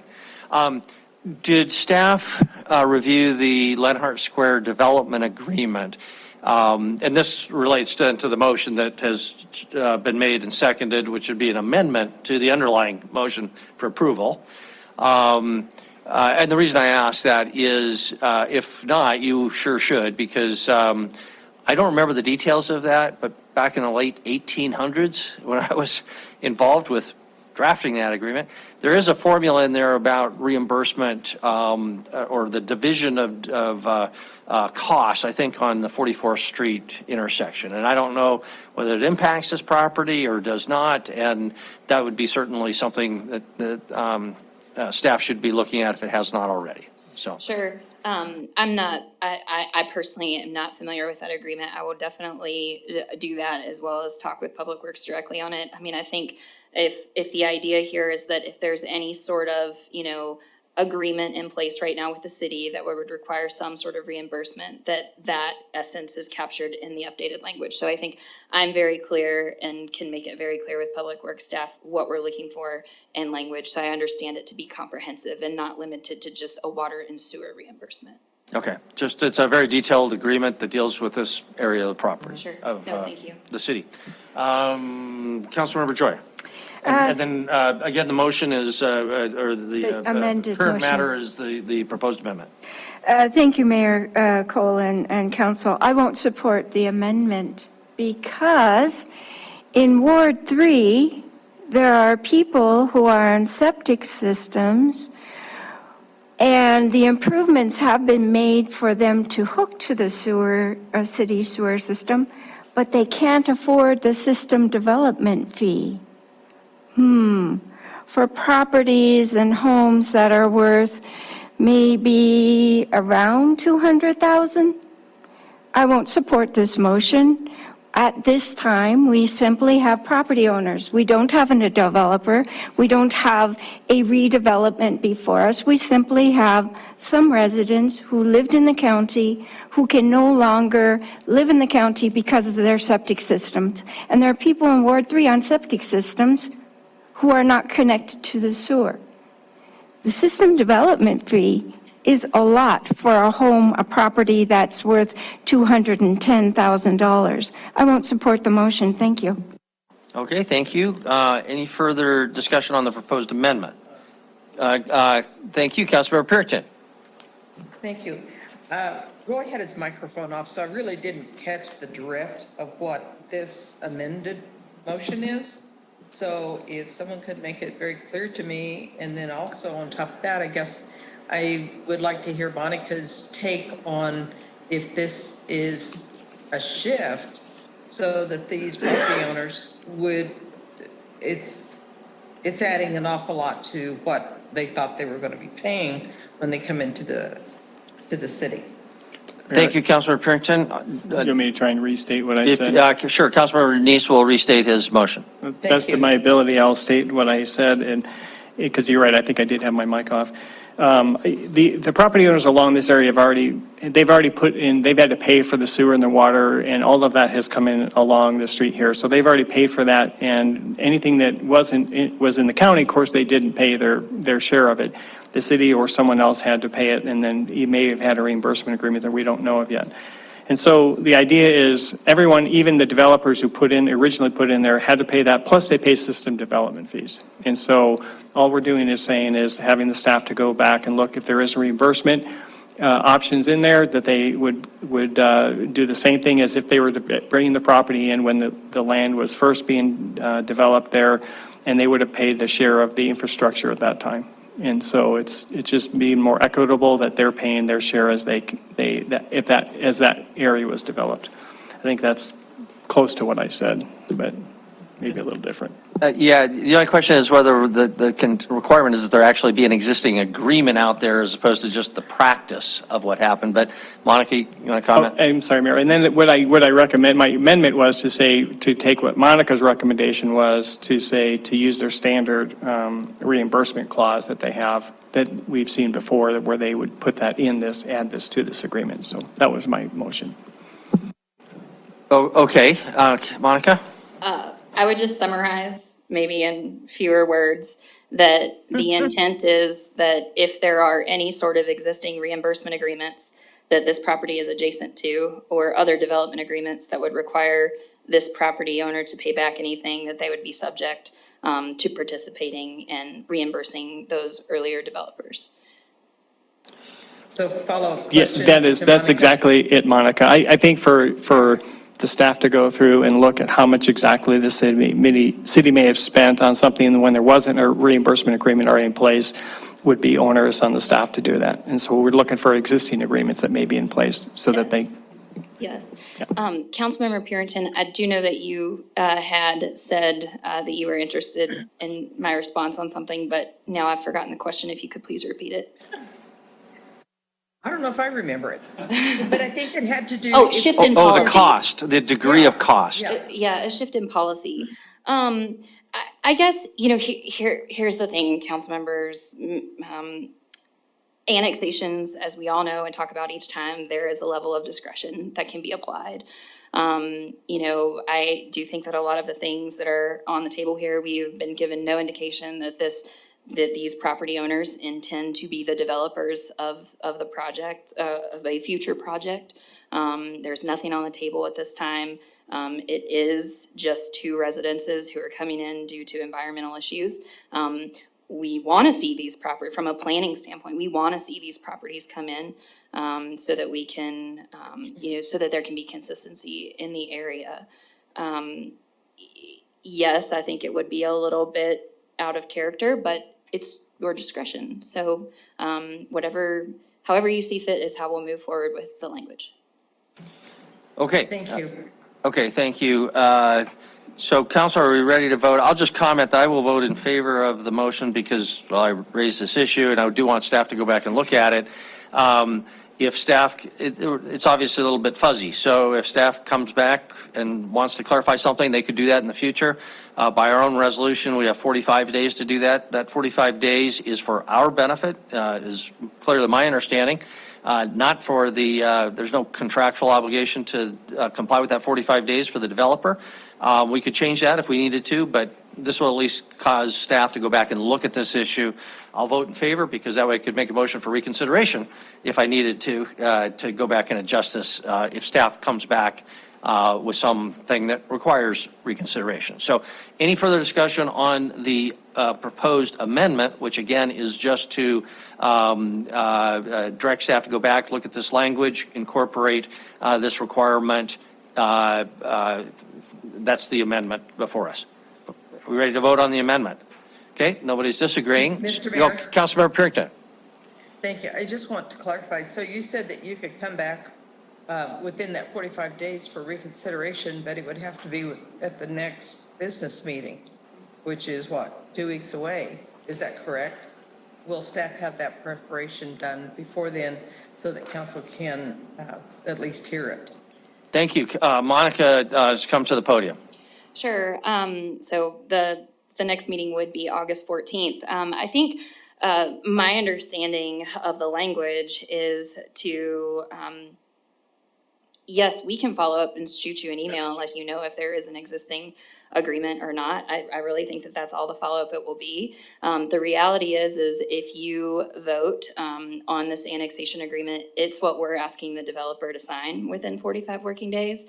The only way that it would come back to you for reconsideration is really if the developer doesn't agree and says, I'm not agreeing to this. I would like to speak with you. I don't like these perceived onerous things, whatever it may be, then we would come back to you and say, it's not a mutually agreed upon agreement at this time. They weren't willing to meet your requirements. So I guess I would just provide maybe that clarification that it's not really for us to say at day 44, we want to change the terms. We're asking the developer to sign what you are considering tonight. Thank you. Okay. All right, we've already voted on the amendment. Okay, if the motion is clear, if in favor of the proposed amendment by Councilmember Neese, Councilmember Rupsis with the second, please say aye. Aye. If opposed, say nay. Nay. Voting in opposition, Councilmember Purington, Councilmember Joy, all other council members voting in favor, so the motion passes. The underlying motion for approval has now been amended. Further discussion now on the amended underlying motion. Councilmember Neese. Thank you, Mayor. I'm concerned about the connectivity and the ingress and egress of this property. Do you have any idea where or how this, is planned as Annex 2 property? What would be the expectation? Because it's pretty close to the roundabout as far as the in and outs, but also it looks like there's a private road there maybe that some of it's connecting to. And then I don't see in the annexation agreement, maybe I missed it, as far as connectivity. Normally we see something about connectivity to adjacent property. I want to make sure that there's, pathways over to this, people who, if they do build Annex 2, they should be able to walk over to or have some kind of connectivity out of their place. So I'd like to see some kind of connectivity language in here. If I'm missing it, maybe you can point me in the right direction. Councilmember Neese, I think there might be a little bit of confusion about different application types. The connectivity to undeveloped lands is a requirement of subdivision. And so not to say that you couldn't require that they also provide or identify some point of future access. There is no development that is occurring. And so at this point, there are no plans on the table. There's no subdivision. There's no master site plan. There's no anything. There are 2 existing residences that are going to continue in that use. If they are to develop the property and their development requires 2 points of ingress and egress, that will be required through either site development or for subdivision regulations. Also, if they further subdivide and they do a major subdivision, they'll be required to have 2 points of access. So I guess I appreciate the forward thinking. But I think there's a lot of unknowns to be able to condition it. Yeah, no, I understand that, and that's where I think because of the fact that we're seeing this in unusual circumstances where we've got a development to both sides of it, and now kind of almost not landlocked, but it's hard to get in and out of this parcel. There needs to be something we do need to think forward on, because, and again, maybe I'm wrong on this, but subdivision, can't they bring this in as a small minor subdivision? It can kind of bypass some of what the council even has to look at, or some of the regs on what needs to be even required for some of that. So I want to make sure that we're looking at this now, that there's some good pathways for at least pedestrians to be able to walk in and out of this development, to get, other than just having to walk all the way down this private road or over to King Avenue West, which is a very busy street, and this pathway is pretty close to the street, and where they can actually access other areas. Sure. I think, what you could do is consider adding under roads and access, that if redevelopment occurs, we have already got some language. This would be on section number 1, that talks about if redevelopment in the future occurs, and access would be determined by the city or MDT. You could expand that to say that any adjacent public roads, what we don't want to do is, I think we need to think about public access, that they would, consider that in their future design plans, and that would be approved by the city. Okay, I don't think I want to try to write some language now here, and I think, as Councilmember Joy mentioned, we're going to see a lot more of these probably in the future, and when we have these little odd parcels like that coming in, and hopefully we can have something in the future on some way to address that connectivity that quite often we see. Unfortunately, the subdivisions are just locked into themselves, and we're not seeing that ability to, get out easily, whether it's pedestrian or, automotive. So, thank you. Sure. Okay, thank you. And I'll just comment that, again, we are approving this annexation agreement now, but if staff looks at this, I want to make sure that you understand you can come back. You say, oh, we changed our mind, as far as I'm concerned, and we would like to add something else to the annexation agreement. So if you see something that's important, don't feel like you, at least with Councilmember Bernice and I, have burned that bridge. So please come back. Okay, no motion came out of that. The underlying motion has been amended, and that's what we're discussing. Councilmember Joy. Thank you, Mayor and Council. I just want to ask, do I have to withdraw my second? Because I plan to vote against this development agreement.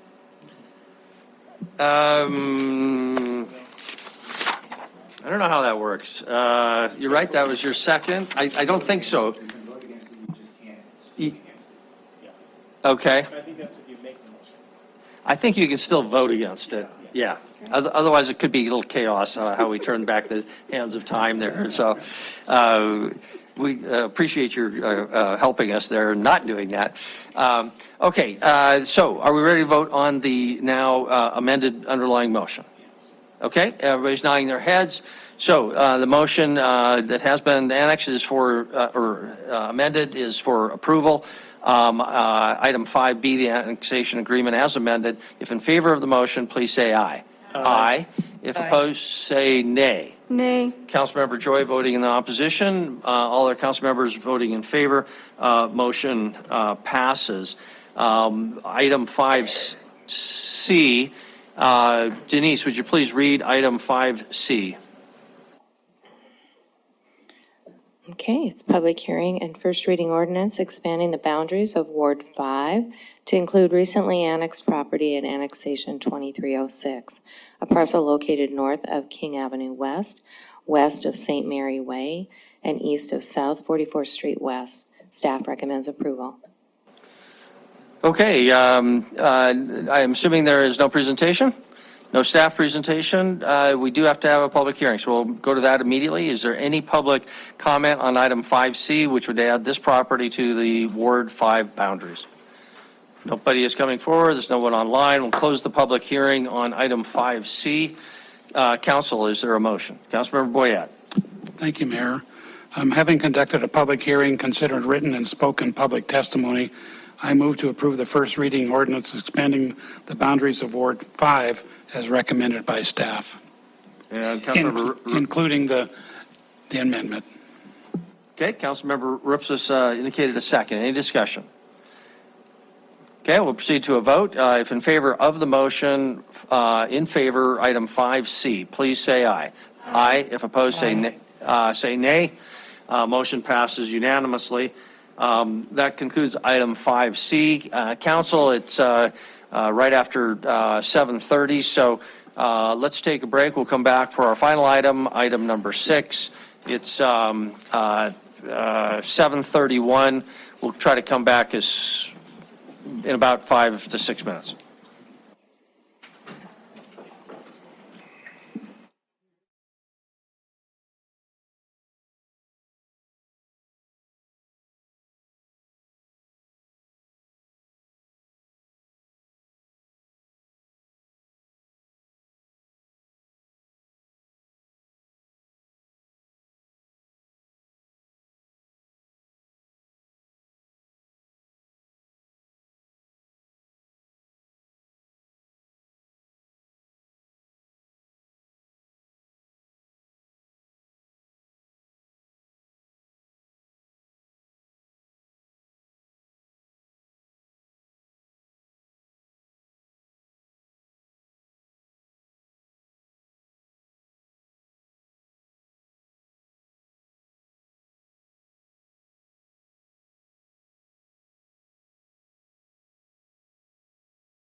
us, but she is with us online. We'll keep our eye on that connection, and Kevin is monitoring that. So Councilmember Shaw and Councilmember Purington, at this point, we don't see you. So if we don't hear you, or if you raise your hand and we're not recognizing you, I'm not recognizing you at any time, please feel free to say so and just butt in, and we'll make sure you can participate. So with that, we'll begin with item number 6. Denise, would you read item number 6? Public hearing and first reading ordinance for zone change 1031, text amendments, Phase 2, action options for zoning commission and city council, open space in NX districts and PND, rebuild of residential and commercial and mixed use, setbacks for structures in NX 2 and NX 3. Zoning Commission recommends approval, I believe, on 3 of those items. And one of them, they do not recommend approval. And Nicole will take over. Okay, thank you. Nicole, we'll turn you over to make a presentation on these 4 items.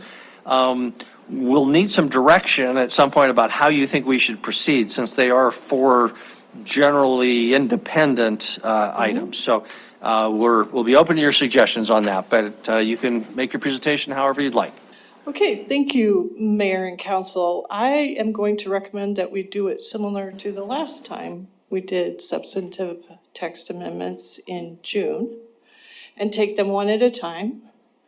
The public hearing will be open on all of them, but it would make sense procedurally to hear one, open that public hearing, take that testimony, close that public hearing, vote on that specific item, because the zoning commission has different recommendations for each one.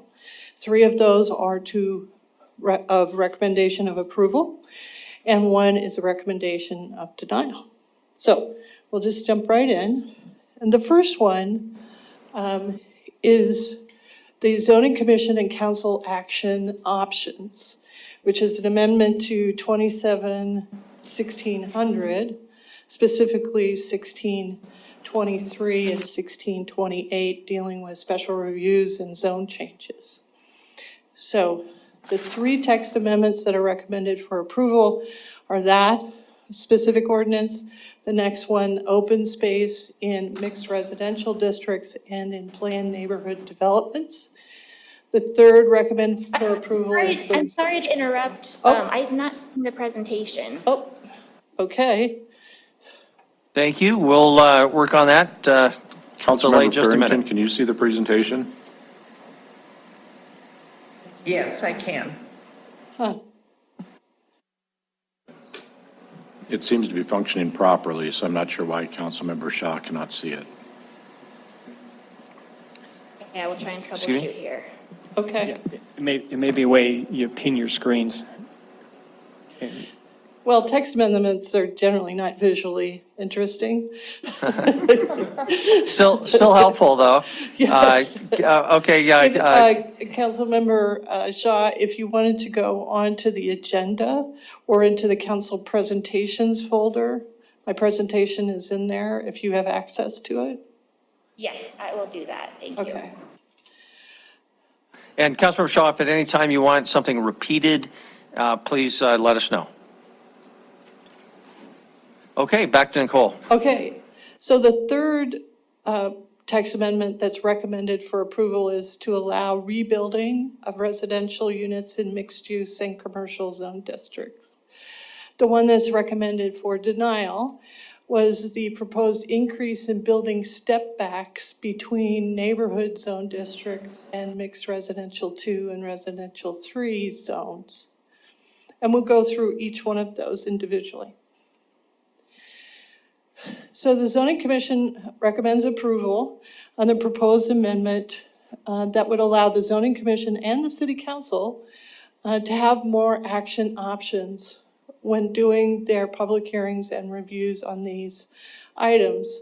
They can become very complex, and issues can emerge during public hearing processes that were never considered by staff or by the applicant.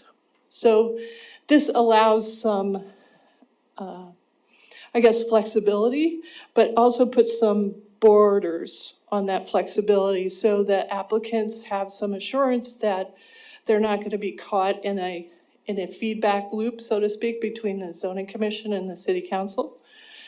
So we put some boundaries on that. Also, the city attorney, Gina Dahl, who's not here tonight, but Karen has been looped in on this, is a minor change to the draft to add a limitation on the length of delay that the zoning commission can do on its own motion. And we'll go through that. So first, the zoning commission.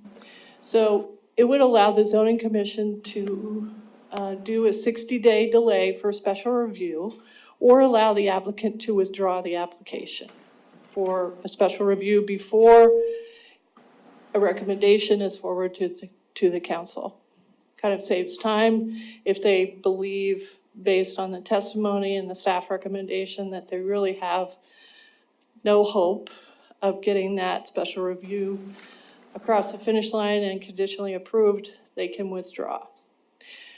The city attorney has recommended that both in section 1623E ID and 1628E 1C, that the words "not to exceed 60 days" be inserted in those two sections, so that if the zoning commission on its own motion votes to delay an action or a public hearing on an item before it for special review or zone change, it doesn't exceed 60 days.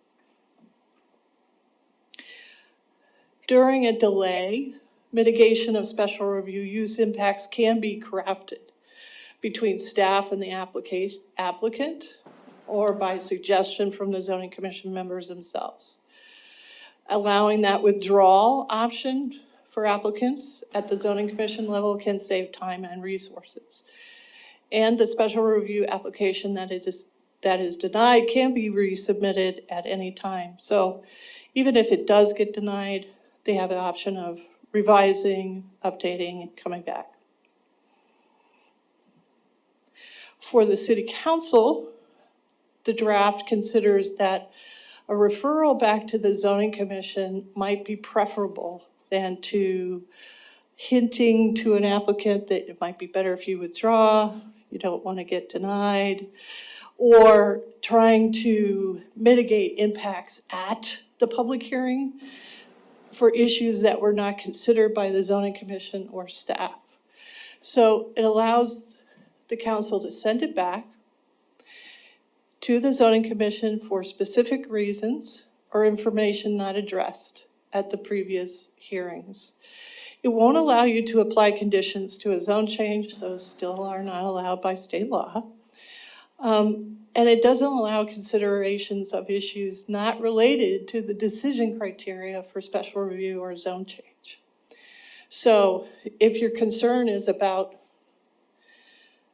too much lighting, where there is no specific criteria to deal with lighting in a zone change, for example, then it's not really something that can be considered. It could be considered as a policy change or a specific ordinance that you want to adopt as a council that says we're going to limit lighting in these types of developments for these reasons. But you can't do it for just a specific zone change. You could do it for a special review because lighting is a consideration for special review.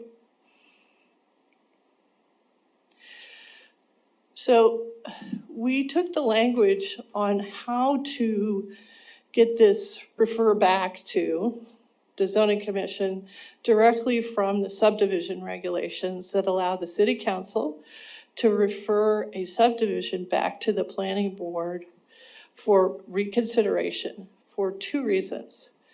That new information has been submitted that the public and the applicant has not had an opportunity to examine or comment on, or new information was presented that was never submitted or considered by the zoning commission or staff. You get one bite at the apple for this referral back to the zoning commission. So generally, if you refer it back, say, we had a zone change tonight, you're referring it back to the zoning commission, we could possibly, it might be a close call, but we could possibly get it. No, you wouldn't be able to go to August, there's not enough time to advertise. So we go back to the zoning commission in not the next month, but the following month, September, for additional public hearing. We would do a re-advertisement, a re-notification of surrounding property owners. We would repost the property saying, hey, there's a new hearing. It'll be on this date and time. And we will consider that new information when we go back.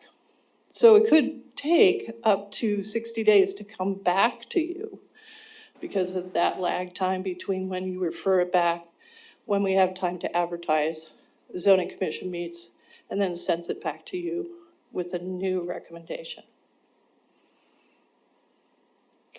There was concern from the zoning commission about delays. Delays in developments always cost money, whether it's a cost to time or a cost for materials because materials costs go up, or it's a cost because it's a buyer who has a contingent sale. So everybody wanted to be very careful about the situations that would trigger a referral back. One of the zoning commissioners commented that he served on a planning and zoning commission in another state. They also had similar language to this that allowed the governing body to refer items back to them for different reasons. And he said on the 15 years he served on this commission, it happened less than 5 times that this happened. But when it happened, it was useful to the public process to hear that additional information.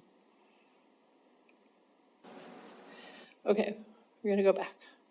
So that's the ordinance in a nutshell. I do have the ordinance here, so if there are very specific questions about language or interpretation or those not more than 60 days language that the city attorney has suggested for those 2 subsections referring to the zoning commission, be happy to take any of your questions. Okay, thank you, Nicole. Council, on the issue of procedure, I'm going to suggest that we follow what Nicole has suggested, because if we don't do that, we're going to get hopelessly confused as we move through these discrete different topics. So we'll open up for questions on this first of the 4 proposed changes for Nicole. After questions, we'll open it up for a public hearing only on that issue, and then we'll proceed on the merits. So if that's okay, and there's any objection, then Councilmember Neese, questions for staff. Yeah, thank you, Mayor. And Nicole, actually, I'm glad the zoning commission came up with this one time only, because that is something that we sure would hate to get caught in that loop to go around and around delay projects.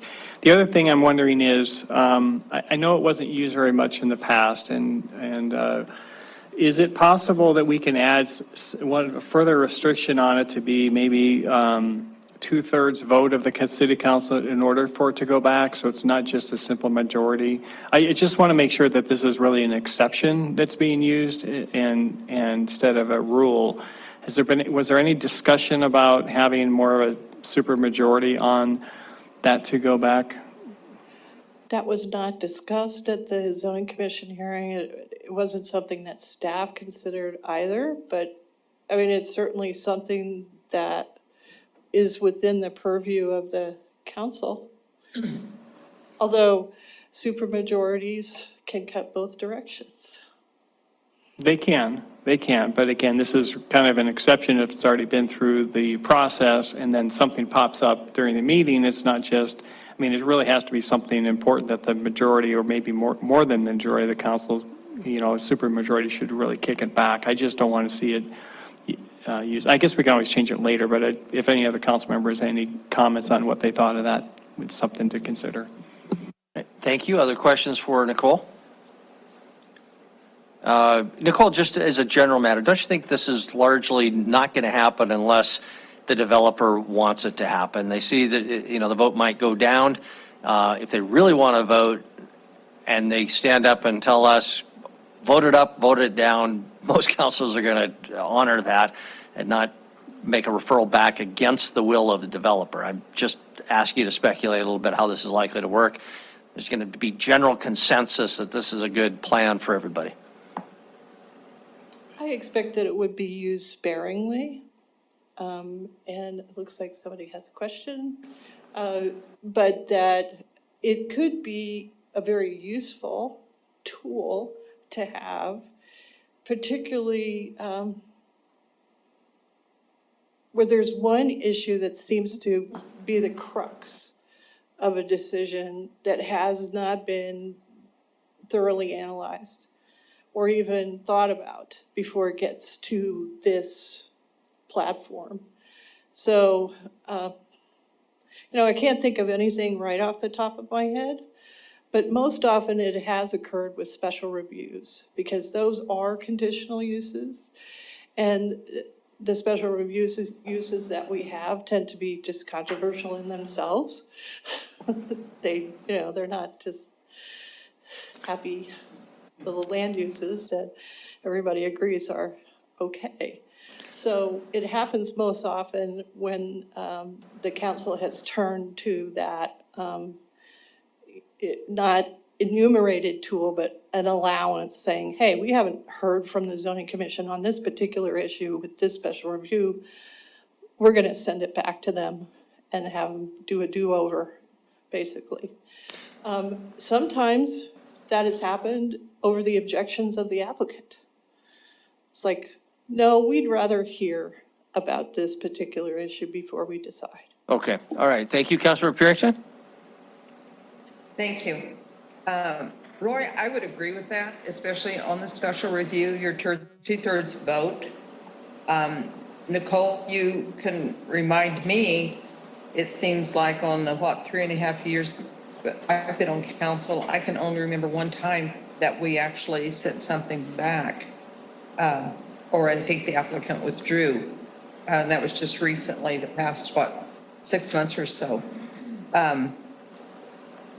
So I hesitate on this because I know the longer the delays, the more expensive it is for the developers, for the people that are the results of this. So I would go with the two-thirds vote, especially on special review. And I think the way you have it set up right now, it says no longer than 60 days, and you can only come back once. Is that correct? Right. The city council's referral back to zoning commission is a one-time deal. And your delay of the hearing is only once for 60 days. And there's no way that you can shorten that 60 days to 30 to 45 because of your postings and whatnot? When it's referred back to the zoning commission, no, because you're going to be right around 60 days anyway. If it's the delay of the city council hearing, you're not sending it back to the zoning commission, you're just delaying your own hearing to say, staff, we want you to come back with this information. Or there's an issue that doesn't reach the level of sending it back to the zoning commission, but we want to know more. You could delay it for as little as 14 days, if your meetings are 2 weeks apart, or you could go 30 days, but the maximum would be 60. So just another question, Mr. Mayor, to clarify that. So the council can send it back to staff, but it's not going to lend itself to the zoning commission to hear it again. What triggers it to go back to the zoning commission? Well, those two basic criteria. One is that there's new information presented that neither the staff or the applicant have had time to comment on, or it's an issue or an item of information that was raised that the zoning commission didn't review or make a recommendation on. So there's really just two instances where it comes to that level that you should send it back or could send it back to the zoning commission. If it's just clarification of traffic counts, then you can delay for 2 weeks and we could get the information to you, get that into a revised memo about traffic counts. Or if it's about, some other things.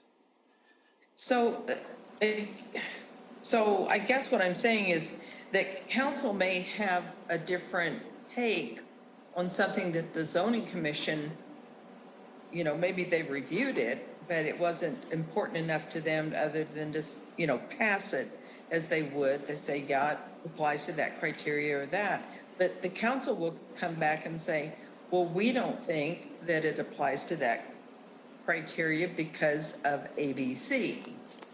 So if it's a change in interpretation of the criteria, doesn't that mean that it's going to go back to the zoning commission if they didn't? No. Okay. A simple disagreement with the zoning commission's recommendation or a finding on a criteria is not a reason to send it back.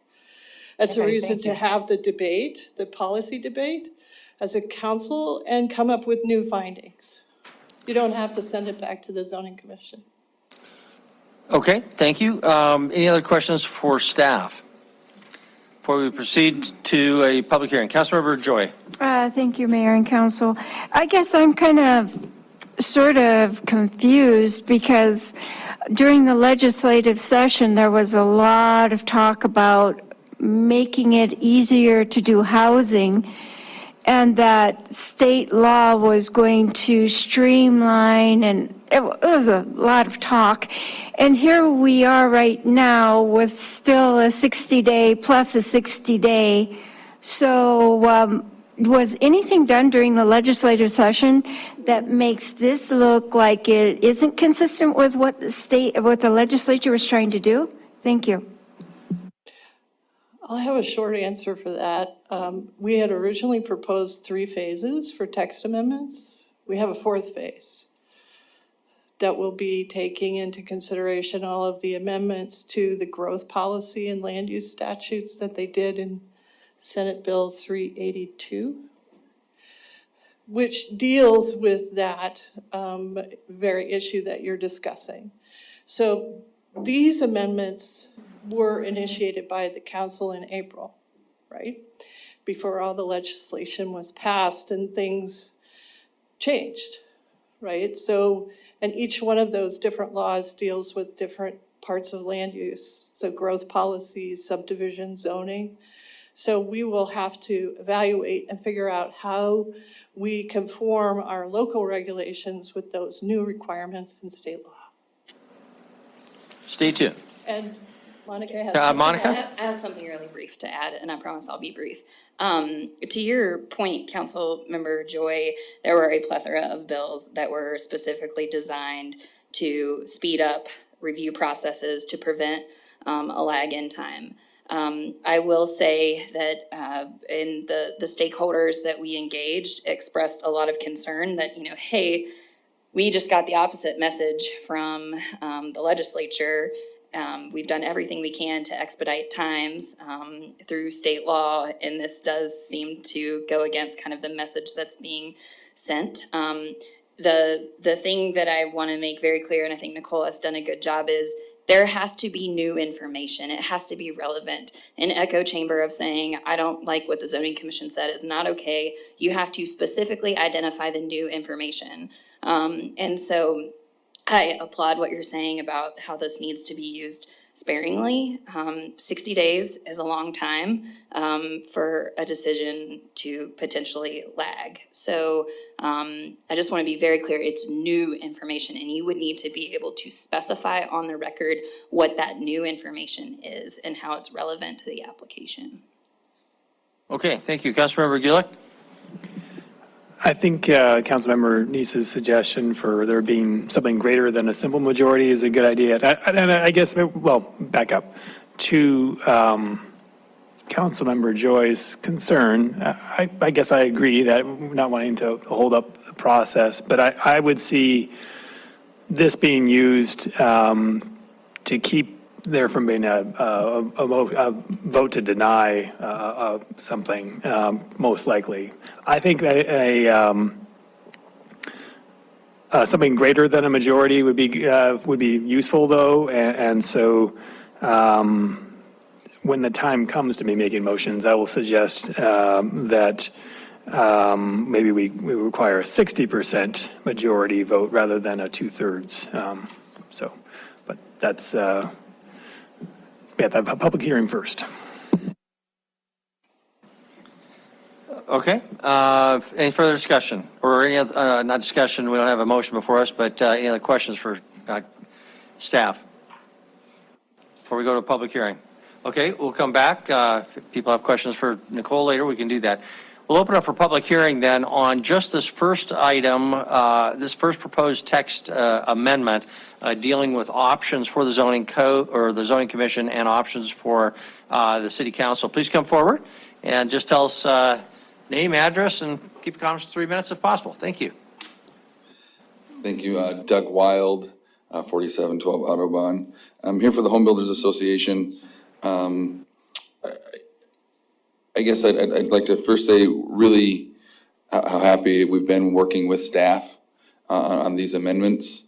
Do I think I got everything I wanted? Definitely not. Do I ever? Definitely not. But I think that the intent is good. I actually really do like Councilmember Neese's idea of requiring even a supermajority for pushing it back to zoning commission. Our initial knee-jerk reaction on this was, whoa, why are you delaying things?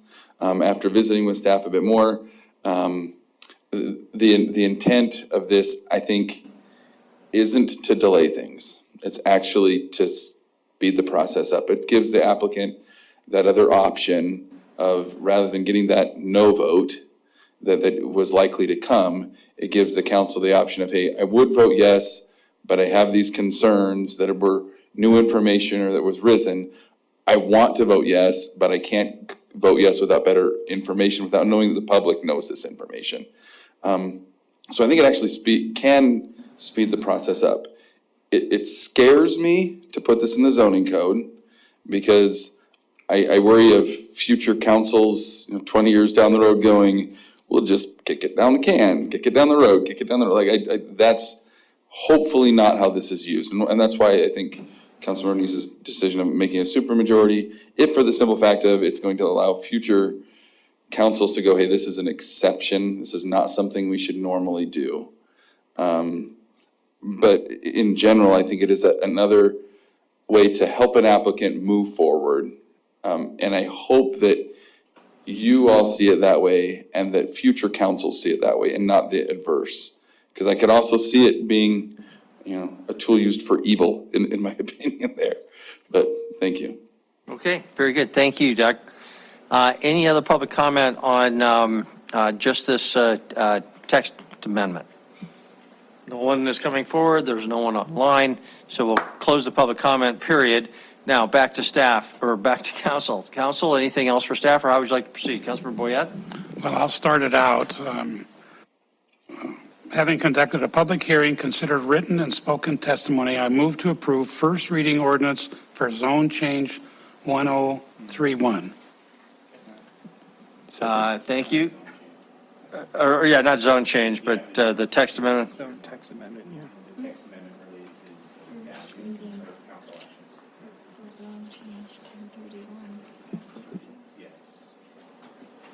Was there a change to the language of the motion? So approve text amendment for action options for special review and zone changes, section 27-1623 and 27-1628, and adoption of the 10 criteria. Okay. Second, as And recommended second by by zoning commission. Councilmember Neese. Okay, Councilmember Boyette or Neese, did you want to speak to your motion? There's been 2 or 3 times, I think, in the last 4 years where we said, we don't understand this. This is something different. So to me, this is an exception versus the rule. And I don't mind even a majority vote or even a 2/3 vote. But I think this is a good deal for us if we don't get to what's going on, to send it back and say, tell us. But it's not made for every day. This is an exception versus the rule. I like that. Okay, thank you. Councilmember Denise, your second, and then Councilmember Joy. Yeah, I'm going to actually defer to Councilmember Gulick to make an amendment. Oh, right. Okay, I guess we can do that, Councilmember Kulik and Okay, Councilmember Joy. yeah. So we look at the language that staff has proposed in there. I move to amend the motion by changing the last line. Right now, currently it says. And just, let's clarify the section. Oh, yes, pardon me. That would be section 27-1623, E2, subsection C, subsection 6. Yes. Okay. Very good, thank you. Yes, the last sentence currently reads, a referral back to the commission under this section may only be done once by the city council. I moved to amend that it's a referral back to the commission under this section requires a 60% majority vote and may only be done once by the city council. I'll second that. Okay, and just to do the math, 60% times 11, if we had a full complement, would be 7. And it's always of the full or those present and voting? I think it's always present and voting. Present and voting, so you go on down the line there. I'm not sure that might be unprecedented. I know we have a 2/3 and a 3/4 out there. I don't know if we have any 60%ers, but okay, I don't know of any reason we couldn't do that. So that's the proposed amendment. Did you want to speak to your motion, Council Members Gillick or Neese? Just that, I think this should be more than just a simple majority, but the 2/3 vote, if there's all 11 council members present, is an 8-3 vote. That seems like a pretty high standard threshold to meet. So, but I do think that's why I chose 60%. Okay, thank you, Councilor Bernice. And I think it sends a message to future councils that this is not something to be used, just any time, but to be used as an exception. And so I think this will just help kind of codify that it shows that, don't just use this every single time. Make sure it's new and we have well over a majority to say, we need to get it back to zoning commission. Thank you. Councilmember George, you want to address the proposed amendment? Thank you. The amendment and kind of the underlying motion.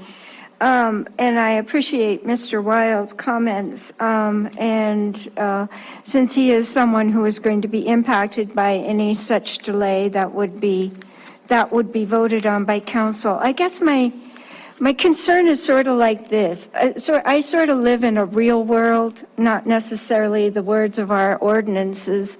And reading through materials that came out during the legislative session and different things, none other than George Mason University said that homeowners are overrepresented in decisions on housing. Renters don't show up. They don't tell us what they think. Homeowners are overrepresented in the process for developing an approval for housing. And that makes a lot of sense to me, because I think that there was only very few instances where anyone ever came in and said, I'm a renter, or I want to be a renter, I'd like to be a renter, but I haven't got anywhere to go. So the interest of homeowners being overrepresented, and in my reality, when a neighborhood does not want a development to happen, they will call you, even though you will tell them, I'm sorry, I can't discuss this. You'll have to appear before council, and I have to wait until I've heard all of the information before I can vote, and at that time, then I can explain my vote. That's a very difficult thing to do, and having gone through the process and the neighborhood didn't want it, and meeting them after the second reading and the zone change having gone through, there were neighbors who still wanted to go back and change that because they could not accept the vote of the council. So I see this could be really wrenching for a member of council who's not able to say no to those phone calls. Because those phone calls will come, they do come, and they will tell you, I have new information that changes things. So I really do, in the real world, I think this could really be difficult. And it's up to council members to live up to their leadership position and not do that. But I think this could make a really difficult situation. Thank you. Okay, thank you very much. Further discussion.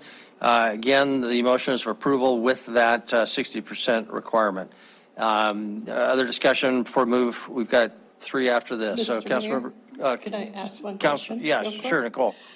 Do you also want that 60% majority to apply to a referral back to the zoning commission for zone changes under 1628? I was just going to ask that Yeah. question.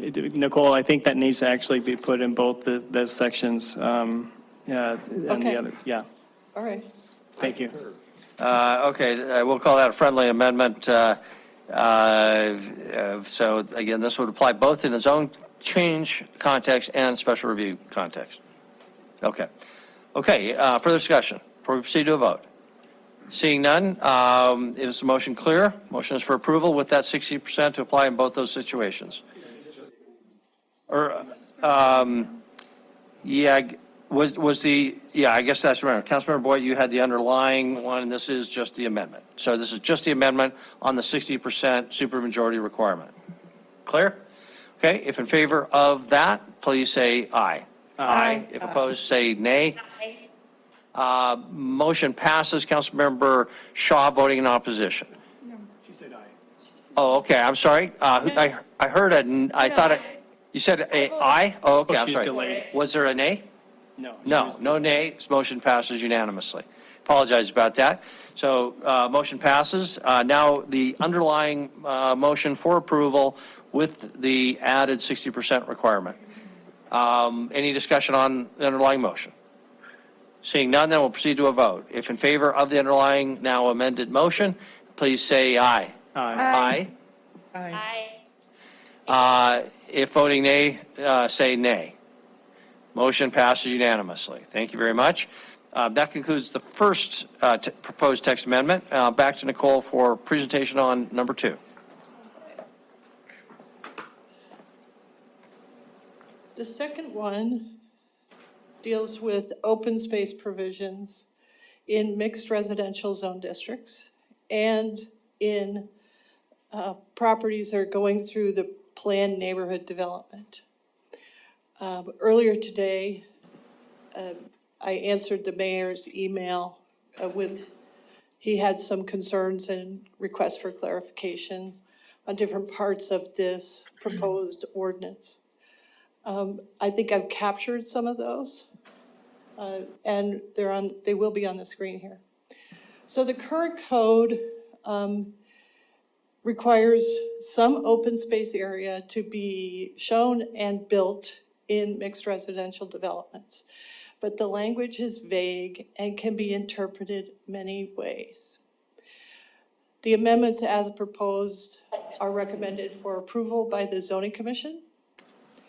And we'll go through those a little bit. This is the longest ordinance.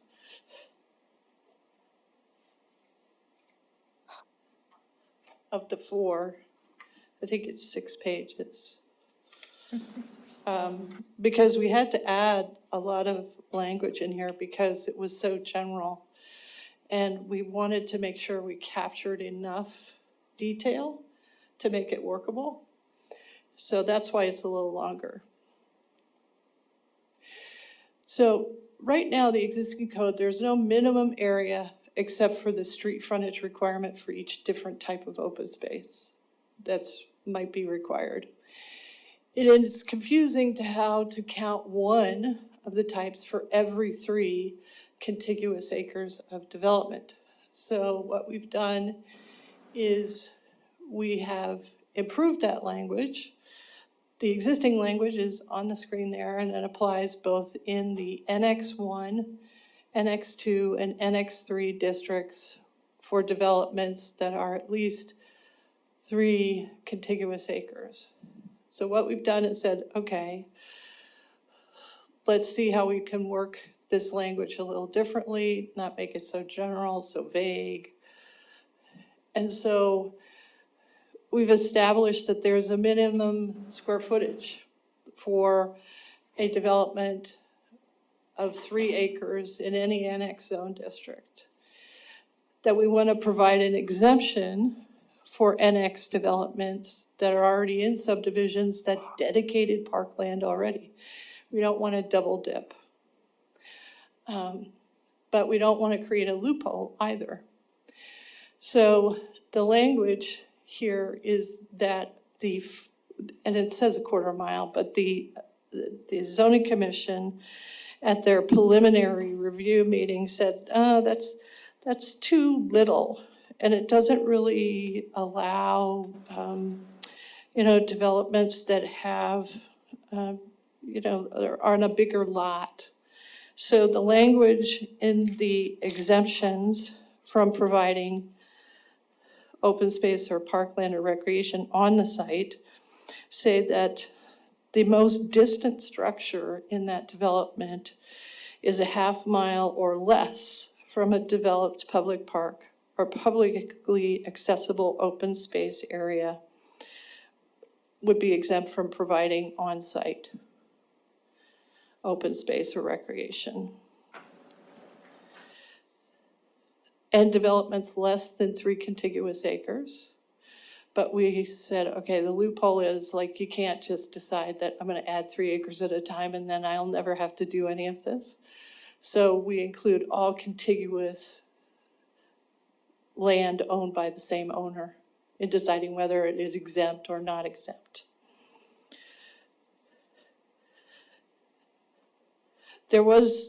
The mayor brought up this confusion of like, if I do 2.9 acres and then I do another 2.9 acres, then I'm still just doing nothing because I'm less than 3 acres. And so there's a disconnect between subsection A in 307 and 308 and subsection C. So some of the proposed language that I sent back to the mayor, and I think you are all copied on it, was this language in yellow here. It's not in the ordinance now. You would have to amend the ordinance to put it in there.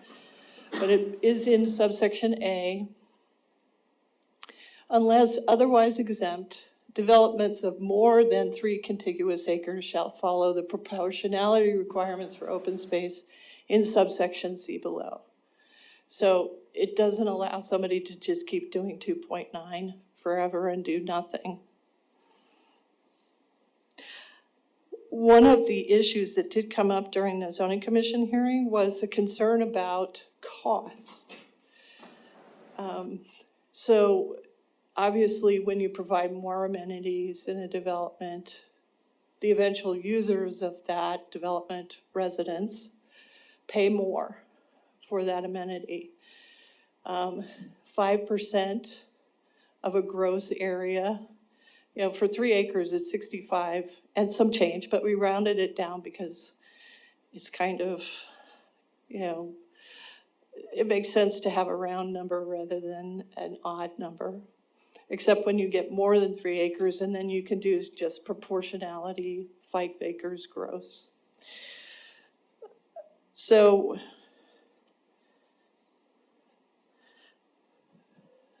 the zoning commission felt like it wasn't a lot of a request, 6,500 square feet. And it could be in 3 different areas. It could be in 5 different areas. It doesn't have to be all together in one particular open space type. We also put some ideas and parameters and details about what is meant by a parklet, what is meant by a green. So in the code, a green still has to have 50 feet of street frontage, but it doesn't have to have designated or developed play areas, but can have areas for those to be temporarily installed. A badminton net, horseshoes, things like that. The other issue that the mayor brought up was the idea of linear parks with the trail or bike path, and when those would be acceptable. The drafted language is very tight as far as what is acceptable. Let me see if I can get to there. As a, this is my designated open space and recreation for this mixed residential development. So we tightened it up and said a linear park with a developed trail or bike path is allowed if it's identified in the bike area, the Billings area bike and trail master plan, or provides a connection between two existing trails or bike paths already developed and part of the master plan. The mayor rightly pointed out that sometimes we have just one path that's finished. We don't have another part to connect to, but it always would make sense to allow an extension of that bike path in a linear park without a connection at the other end. And obviously that makes sense. The other part that the mayor would like to include would be that even if it's not part of the Billings area bike and trail master plan, that it be allowed if the developer can prove some substantial community transportation need or recreation need by providing that linear park. Now let's see if I included it. I probably did, but it's, yes. There it is. This is the proposed language on the linear park.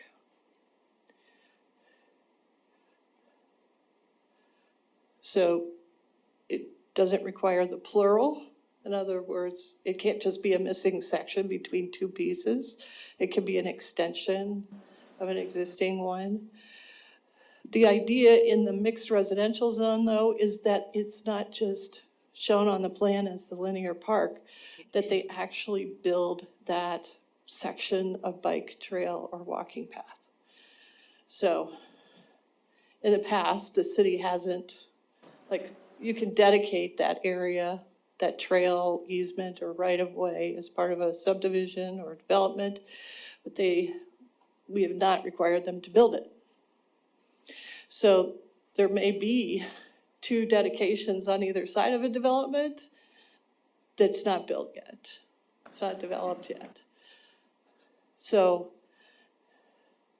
that would be a little strange, but, workable. And then adding this language it says it serves an important community transportation and recreational purpose. My concern with that is that it's general. And it's up to, it would be up to a discussion between the developer and staff to determine whether is that really an important community transportation need or recreational purpose. I mean, who decides? It would be very difficult to put some, parameters on that issue. As planners, we always look to policy guidance or actual master plans or documents that say, okay, this is an important recreational need in our community, and therefore your linear park fits that need. Same with transportation. We know that we have a lot of subdivisions that are isolated from each other, that there's poor pedestrian connections in some places. So maybe that transportation need isn't vehicle need, it's pedestrian needs, it's connection between two neighborhoods. And I could see where that would fit in with that purpose. But it's really up to the city council. I don't think that it substantially changes the proposal before you or what the zoning commission considered. They also were concerned with this kind of like, you create a circular walking path that just goes around the perimeter of a subdivision, and that's acceptable. I mean, certainly in some cases, those intersect or go through greens or parklets or open natural areas, and they can be part of those other types of open space, but just as its own standalone open space, it would be difficult to kind of prove the important recreational purpose of a circular trail. And I think, let's see if we need to go over. Yes, there's one thing to point out, that it's different in the planned neighborhood development zoning process. That we use 5% of the net area and not the gross area, because we're allowing dedication or designation of public one zones in P&Ds to count towards a subdivision dedication of open space, which is also a net area, not a gross area. So it reduces that amount of open space, but not to, it's not going to be hundreds of acres, I don't think. I mean, it will be small, but it meets, we just want to have conformity between regulations, subdivision, and zoning, especially where we're saying you can count this in your open space for subdivision. And again, we've added language to the intent of those open space types. And I think that might be it. Oh, I have pictures. So just kind of examples, mostly in Billings, of different types of open space. So the two on the right are really examples of what is a green. It's a kind of a larger area, but it accommodates ad hoc recreation of all kinds. The parklets are smaller. They tend to be at corners or just, a little stopping point in a neighborhood. The classic square is a piece of open space that is completely surrounded by streets. And so things happen in the middle of it that's completely separate from traffic and from residences. The plaza usually is surrounded on only one, but can have up to 3 street frontages, but always has one private side of the property. And those tend to be enclosed areas where activity can happen in a neighborhood. And then our open space, linear parks, recreation, natural areas can just be, from what we see, as a grassland, but grassland also serves important environmental purposes in the big prairie here, protecting species of flora and fauna that need that open grassland area. Of course, if that grassland also includes like a big stormwater management facility, then we'd have to evaluate that and say, well, how much of this is really being protected and how much is for you to deal with your stormwater? So those are considerations there. But of course, in the lower right there, you see how well the city has developed an amenity that is all about stormwater management at the Shiloh Conservation Area. But that has to do with the creation of a natural habitat that also serves that important environmental purpose of controlling stormwater pollution. Okay, now that's the end of that. I'd be happy to take your questions on open space.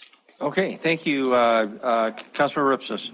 And council, just a reminder, what we'll do here is, again, questions for Nicole, open up on public hearing just on this item, and then back for discussion. Councilmember Ripsis. Thank you, Mayor. I have 2 types of questions. The first, Nicole, first of all, thank you. I think this is this is all going to be very helpful as these things come forward. I think it's going to be a good step forward in understanding how we want this and the importance of these types of spaces in our communities. Question on, we had a development west of Ben Steele along Grand that just came for us, I don't know, 6 months ago or 12 months. I can't think of the name of the development. It had a linear park along the east side of the development, along the ditch, and that was nice. It was a nice little trail. But the rest of the P1 space was between the homes and Grand Avenue. There was, I don't know, 30 feet of green space along Grand Avenue. Obviously, nothing any parent is going to send their kids out to play on or anything like that. Is that type of thing no longer going to be allowed under any of these definitions of it's not a plaza, it's not a market, it's not a square? It's not a green. It's not a green. It's not. Right. We're not going to allow that type of allocation of P1. Well, I think that one of the things that we're going to look forward to in our planned neighborhood development process is to have at least some conceptual drawings of how the development of those public one areas will happen. So if there's a big, long strip of land that's 30 feet wide, we need to see the trail. And what is it going to connect to? And how does that serve, the purpose of open space? It still has to, we still have to allow some flexibility in the future for them to develop that in a, whatever fits with the adjacent residential or commercial development. So, for example, there's another P&D that's at 48th and King that has open space designated near where the commercial node is at the intersection. That would be a place that you would look for as a concept plaza or a square. And those could, those plans or the designation of areas in those P&Ds has to be more than just P1. It has to say, is this a green? Is this a parklet? Is this a linear park? Is this a plaza? Is it a square? And what are your concept ideas for how that's going to develop? Not with all the structures, not with, all of that in place, but does it serve that purpose in the code? Great. Thank you, Mayor. Okay, thank you, Councilor Boyette. I'm sorry, Councilor Roots, you had some follow-up. Go ahead. Yeah, it's not a follow-up. It's a separate question, if that's okay. Right, that's right. All right, Sure, very good. The other area, and this kind of concerns me a little bit, is this exemption if a development is a half mile or less from an open space. There are all kinds of situations that pop into my mind, like the redevelopment of the Elks Club. I pulled up Google Maps, and it's 2,500 square feet to Avenue D. There's a little green space park at Avenue D and 9th. It's across Grand. Is that okay? That sounds like that's okay. Something like that's that distance further away means that they would not have to have any green space in the development. Another type of issue is as the apartments that are developing out on King. If a new developer says, okay, now this is my lot, I'm going to do something here in the Lenhart Square. Some of the other apartments have already done a green space. Does that mean that they don't have to do any? Like the Bell Avenue apartments now coming in, do they not have to do any because they're near, the Lenhart Square type things? I'm just trying to wonder, how is this actually going to roll out? And it doesn't mean that the first developer in an area has to put in a green space and then nobody else has to do until we get, a mile away. Right. So the exemptions are to a developed public parkland. So if it's to another mixed residential piece of developed open space, it's not a public parkland, right? It's within that development, it's for those developed, the residents of that development. The Lenhart Square is a special exception because it's a planned development. It's not, it doesn't have NX 1, 2, or 3. It has specific requirements for green space and trails within that planned development. The Bell Avenue example is the public one was placed in that zoning master plan that was presented to the council and approved. So they are going to create, you might even call it a square, but it's probably just gonna be a green, and that'll be the central larger piece of open space there, and then they'll also have.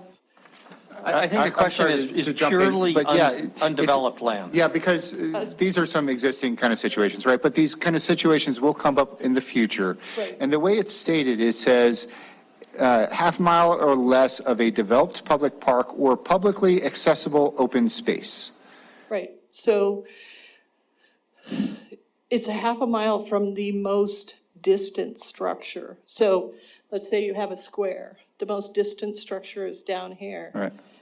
It's a third of a mile to get to the opposite side, of that square.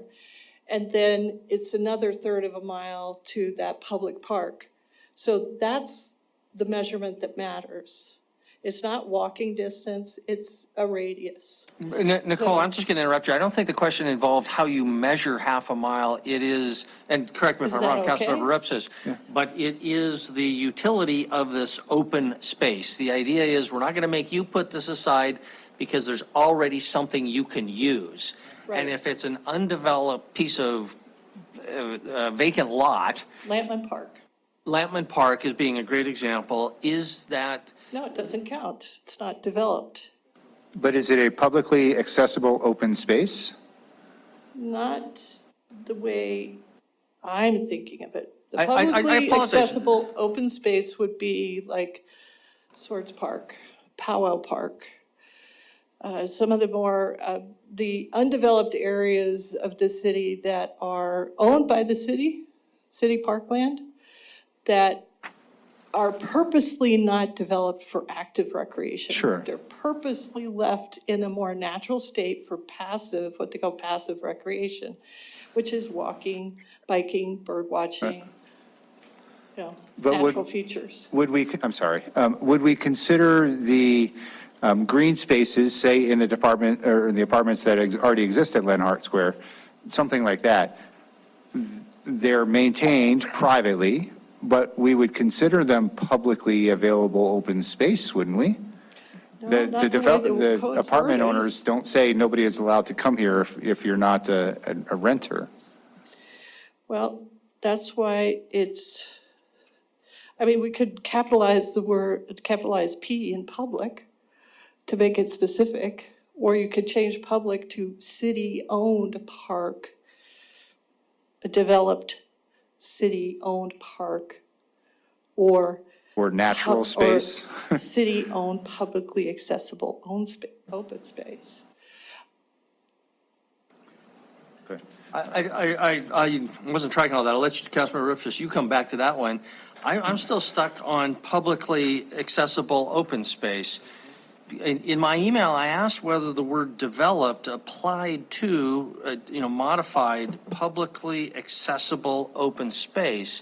I thought I heard you just say it did, and maybe I misunderstood you, but. No, it does not. It does not, because your email said the word developed was not included for, quote, publicly accessible open space, close quote, as some undeveloped areas for non-active recreation, et cetera, et cetera. So Lampman Park is not developed, but why wouldn't it count? It's public and it's accessible and it's open space. So if you're within a half a mile of Lampman Park, you're off the But hook. it's not designated as open space, it's designated as a park. Okay, so is there a definition of open space that would rule out Lampman Park, for example?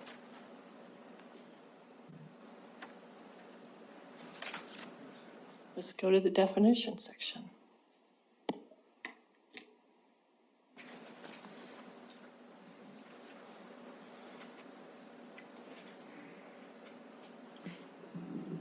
Mr. Mayor, do you have your microphone on? Because it's really difficult to hear you. I do, but I will do a better job talking into the microphone. Thank you. And once Nicole has addressed this issue, we'll go to Councilmember Joy. It's not in zoning. Or I don't want to lose Councilmember Rups's point, so Councilmember Rups. The general You, gist of what we're trying to get at here. okay. Okay. That's okay.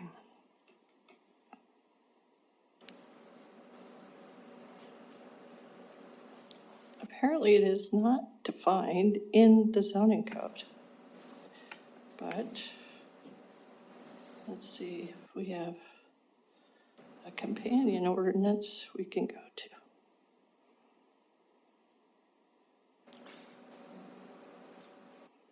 And we can come back to that. I don't want to take up a lot of council time.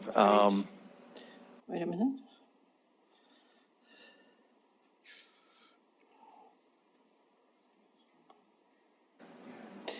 Open space, okay, this is from subdivision definition section. It also talks about open space types in zoning 2073 annex districts, parklands, greens, natural areas.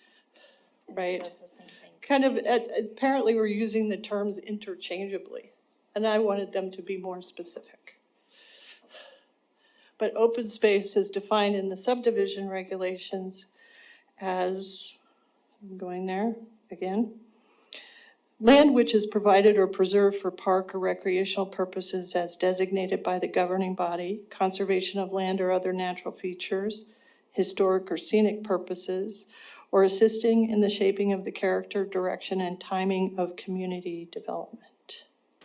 Okay, so if I That's how understand. it's defined in the subdivision. It's not defined within the zoning code as a separate definition.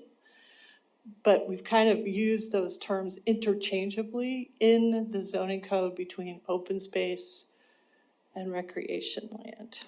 But the first part of that said land set aside for park use, which would seem. Park or open space, right? Which would include Lampman Park, for example. Right. So I think we got a situation where if you're within a half mile of Lampman Park, you're exempt. It would be my conclusion based on that. The furthest building. Yeah, however you measure the half mile Measure issue. that, yes, it's Okay. important. Details are important. Okay, Councilmember Joy? Thank you, Mayor and Council. Just a correction. Spring Park is on Lewis Avenue. You don't have to cross Grand Avenue. But the issue really about whether or not Spring Park is the only park, well, maybe one of two parks where you can feed the ducks. So that's a great recreation. But the real question is what's going to happen on the west end and other areas of the city where there aren't a lot of available parks. So I don't know if we need to clear up, change the definition so that Lampman's Park would not meet that definition. Any suggestions? I mean, the point of this big picture, and I just trying to address Councilmember Joy's point, is that they've got an option, right? So it's like having a park. So could we add words, and this may not be ideal, we might want to come back to this at a future point, but something like, and readily usable open space, or somehow define the utility of that space. So that's the point, right? You can use this. That's not ideal language, I'm sure, but that's the concept, I think, that it's readily usable. Something to think about, to Councilmember Joy's point. On word, Councilmember Neese? Yeah, thank you, Mayor. I am concerned over some of this measurements as well as including the open space, and you could probably just line out the last section, which is or publicly accessible open space are exempt. Well, and so just cut out the open space out of it and just develop parks. But my bigger concern is, I think when I was wanting to see this change was when we see large apartment complexes built, the kids can play in the parking lot. It could be a half a mile away, they have to walk, but the kids may have to go across arterial streets. and things like that. I think this needs to be, some of these parks or this circle need to be bound by arterials. We shouldn't be sending kids to cross arterial streets because they're, half a mile away, they can play in Lampman Park or something like that. So I think there needs to be some better structure. Same thing with parklets. Maybe they shouldn't be developed on arterials. Because again, who's going to go stand out there and play next to King Avenue as cars speed on the road?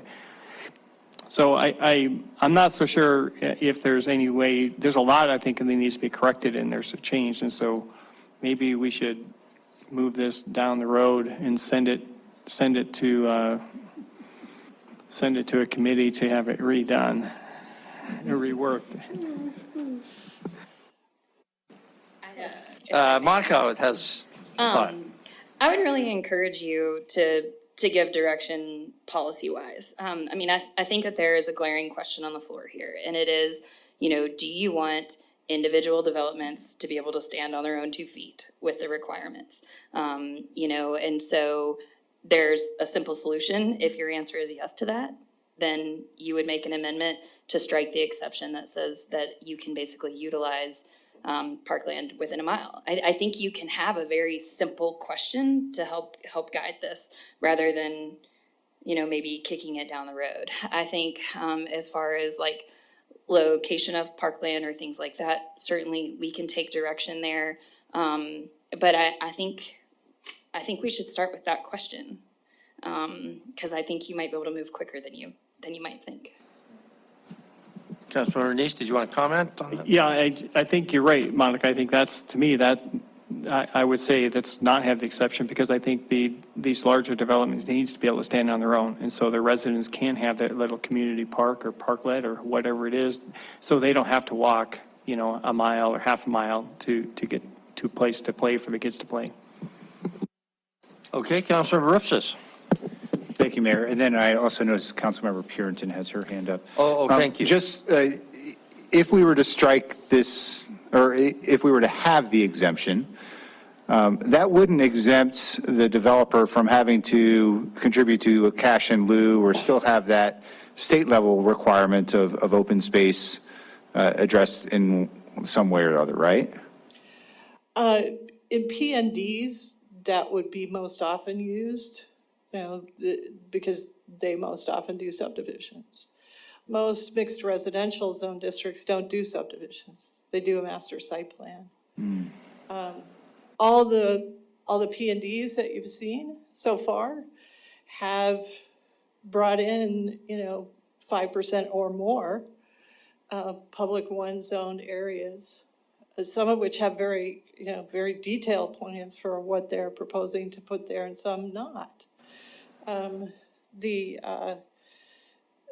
If you strike the exemption for being within a half mile of a public park or publicly accessible open space and leave the exemptions in for those that are within a subdivision that are already dedicated and developed public parkland and less than 3 contiguous acres, I don't think that would hurt the proposal at all. Right now, there's no exemptions.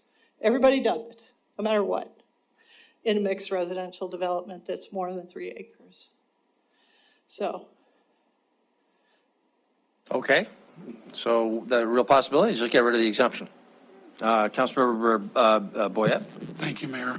It says open space is equal to or more than 6,500 square feet, which is less than a quarter acre. Could I just say, okay, I got a trail there, and I'll just put all my 6,500 on that? If it meets the requirements of a linear park. Okay, but how do you play baseball on a linear park is what it comes down to. Well, not everybody who lives in a mixed residential district plays baseball, or there may be other opportunities for them to play baseball. Okay, but it's the idea is that this is only applying to mixed residential zones.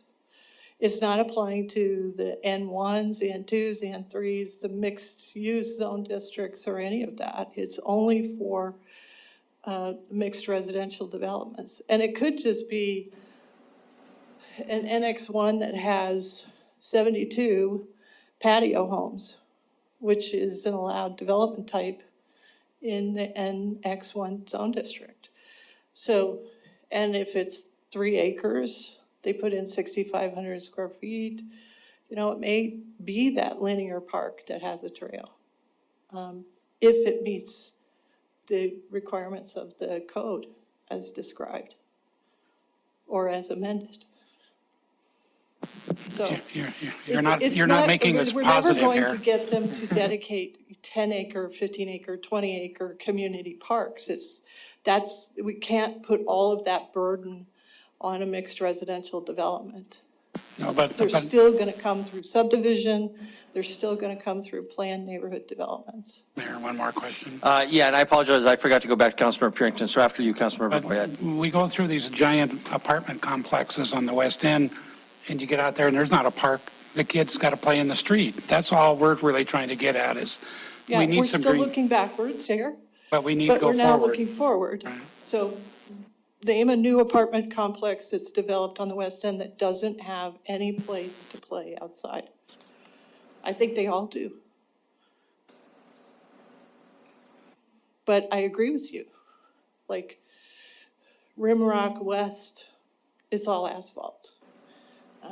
Some of the other apartment complexes also, parking lots and asphalt. You know, with the little tiny square of patio space on the back. So. Okay, thank you. Councilmember Purington, I apologize, I think I recognized you and then forgot to really recognize you. Oh, that's fine. That's fine, thank you. Just tacking on to that one that you just said, because I think you said Rimrock West, that's the one on Boulder. Yes. And okay, it's right across the street from a ballpark. It's across the street from Boulder School. So It's I can across see an where maybe arterial it wouldn't. street. Well, there are very few that aren't arterial streets around here, it seems like, where they're building these apartments because they need to have access. But I think where I was going with some of this is, one, you mentioned the patio homes. Normally, and I'm not saying 100%, but normally those patio homes are for retirees. They're downsizing.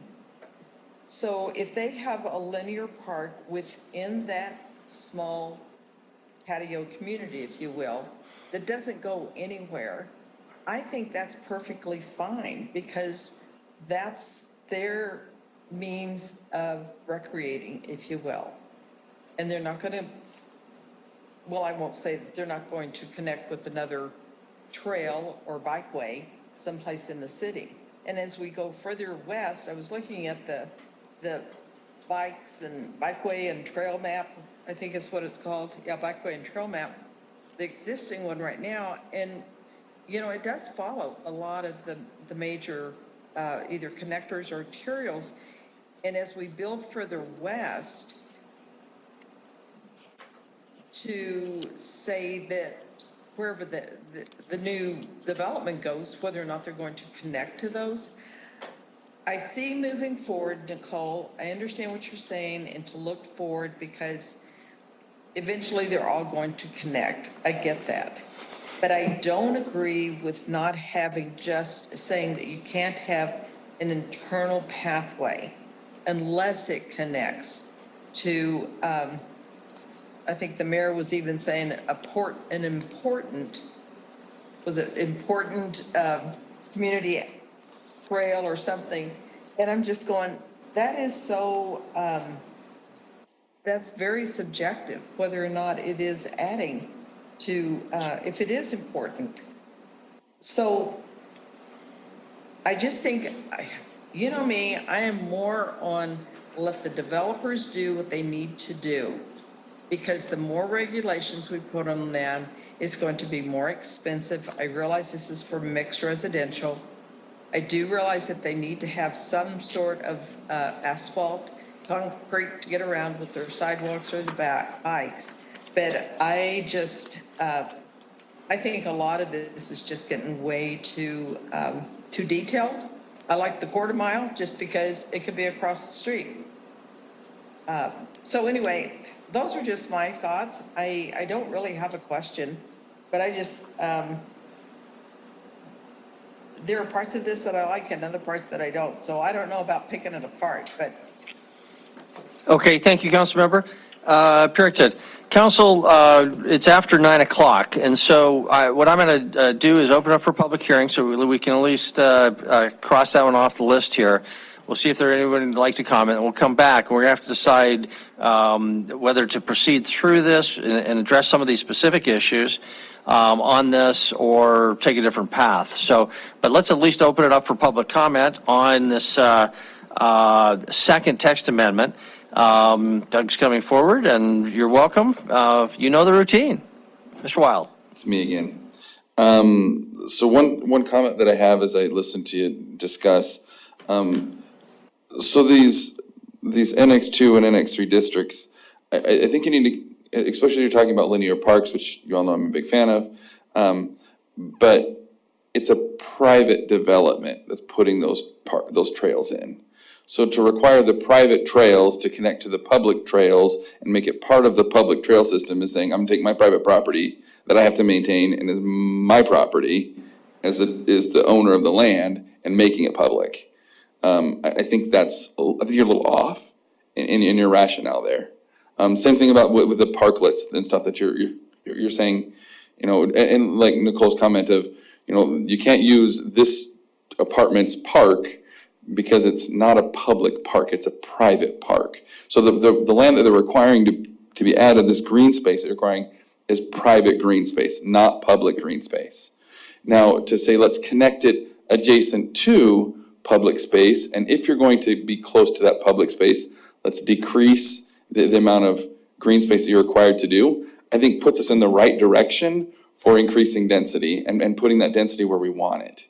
I mean, we're wanting people to be able to have a place to go and recreate, absolutely. So let's give the developer that's gonna build that space next to already used public space a break and encourage them to develop next to that public space. And that's where I think that whole radius discussion came from. That's why we were discussing with staff of, well, what if I've got, a park across the street? Why do I have to have even more green space? It seems really counterproductive. So I think that's where they were coming up with that. But as you're talking about this trails and limiting and even some of the language of having parklets and green squares and all, please remember those are private parks that those people that live there have to maintain. So to say they have to tie into a public system so that everybody can now ride through their park that they have to maintain is I think wrong. I did put a smiley face actually on my paper about just want to point out about the exceptions. I think they're great. To pull out the distance to, public space, I think, well, I get where your concerns are. I totally do. I think the intention is to provide places for the people that live in apartments that are maybe a little crammed to have a place to recreate. And if that is the intention, then let's encourage them to use public recreation and not burden them with additional costs of maintaining their own park when there's one relatively close by, I guess. Yeah. I'm out of time, sorry guys. Well, I mean, did you have anything else? If so, you can wrap it up. You're sure? Okay. All right, very good. Thank you. Good evening, Mr. Mayor, members of council. My name is John Halverson, 1300 North Transtech Way. I wasn't going to comment on this one, but I think I will now. I think there are a lot of good points about some of the nuances of these proposed amendments. How close it should be to an existing park, how much that should be dedicated. But I think ultimately we're really in the weeds here, dealing with some things that we don't fully understand, and I think that was expressed by some of the council that maybe it needs to go back for some retooling. I think I err on the side of if we don't totally understand what we're adjusting here, let's leave it be. And some of the examples of the kind of development that we want to avoid were developed under the previous code, and that our code has solved that problem now by requiring open space in these developments. And, I think we often look at these multifamily developments as an opportunity to solve every problem we have in our city. And you hear about traffic. It's like, well, what if I have to cross that arterial to get to the park from my multifamily development? The problem is not the multifamily development or the park, it's the arterial.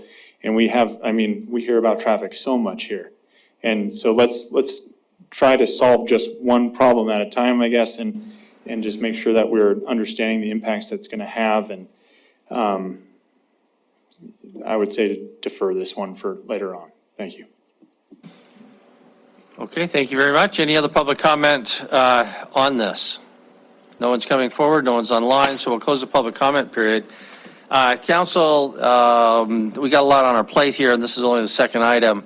There's been discussion about retooling, delaying this. That's certainly an option. We could either adjourn this to a work session, to another business meeting. We could try to kick it back to the zoning commission. Or we could go through these piece by piece, and even if we don't vote, we could give some staff more direction. I'm sure that's what staff always wants, is tell us what you want, which is important, of course.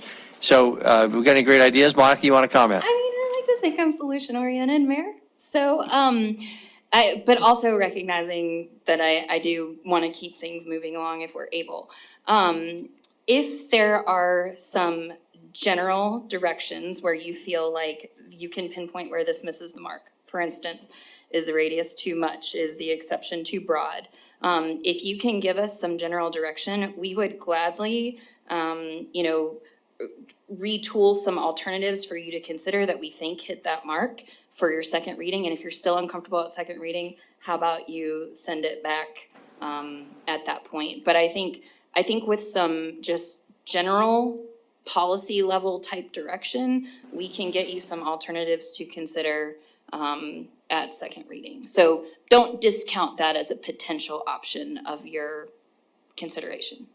And that being a discussion on these policy issues to direct back to you. I'm sorry, what exactly is that? Yeah, so for instance, like if you feel like the definition for open space that's publicly accessible but not developed, clearly that's missing a mark. Okay, got it. We will come back with something that we think hits the mark better than that, given the feedback here tonight. You've also indicated that perhaps the exception is too broad. Okay, great, got it. We can come back with something a little tighter that hopefully gets you closer, or at least puts you in a position to be able to amend it further. Any other additional type things, but we can take those and we can run with it for second reading. And if you're still unhappy at that time, you still have the option to delay. You don't have to do it on second reading. So I guess I'm just saying we have an opportunity there. Okay, so Monica is suggesting one option is to go ahead and proceed with votes on these amendments, get this item through first reading, and then reconsider what's come out the other end at second reading. So certainly an option. Councilmember Joy? Having conducted a public hearing, considered written and spoken testimony, I move to approve first reading ordinance of zone change 1031, amending the text to the open space and NX districts and PND. And I guess if I need to read the sections, I can do that. Let's get the base, and then we can Okay. deal with the individual amendments if there's a second on your motion.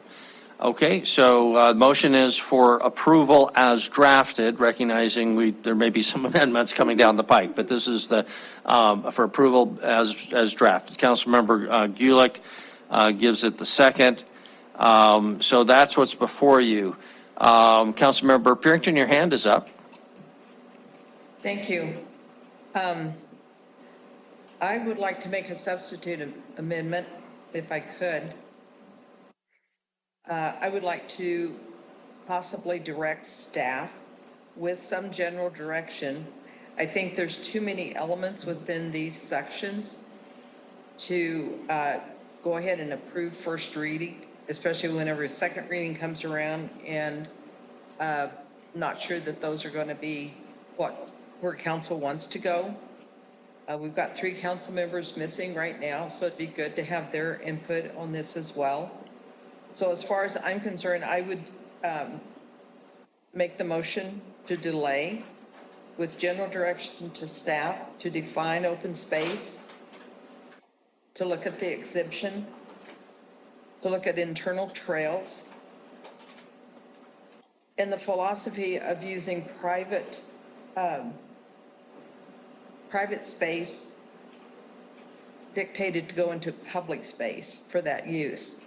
The way Mr. Wild was directing that, I think he has a very clear concept. And then, just as John Halverson said, we need to be able to look at this and how Recode has solved the problems that we're sitting here trying to solve again. So that would be my motion. Those would be some of the areas of general direction for staff. I don't know if that's too long of a motion, but that's where I'm at. Okay, since we're including those direction elements, Councilmember Printon, would you state those again? You bet. Definition of open space, the exemption, internal trails. And I apologize, on exemption, I think you just said, look at it. I think one of the things that Monica said was the exemption is too broad. I don't know if it's too broad, too limiting. I'm not sure. But I think we need to look at that exemption a little bit closer and what it means. Okay, there was not a specific direction in that, though. No. But We will need a direction, like, are you intending for the radius to be tighter, or are you intending for there to be, are you intending for the exceptions to be limited further? If limited Okay, means we I think roll the it half a backwards. mile is okay. I think the half a mile is okay, but evidently there's some that don't. So I think that rather than, say, let's not do this, I think we need to explore how that would impact this code or this amendment. The other one, Mayor, was to look at the philosophy of the use of private development connecting to public spaces. And then the final one was John Halverson's saying that Recodes had solved a lot of these problems that we're looking at, but maybe we're not seeing the whole picture. We're just seeing pieces of it. And how does that fit into the motion?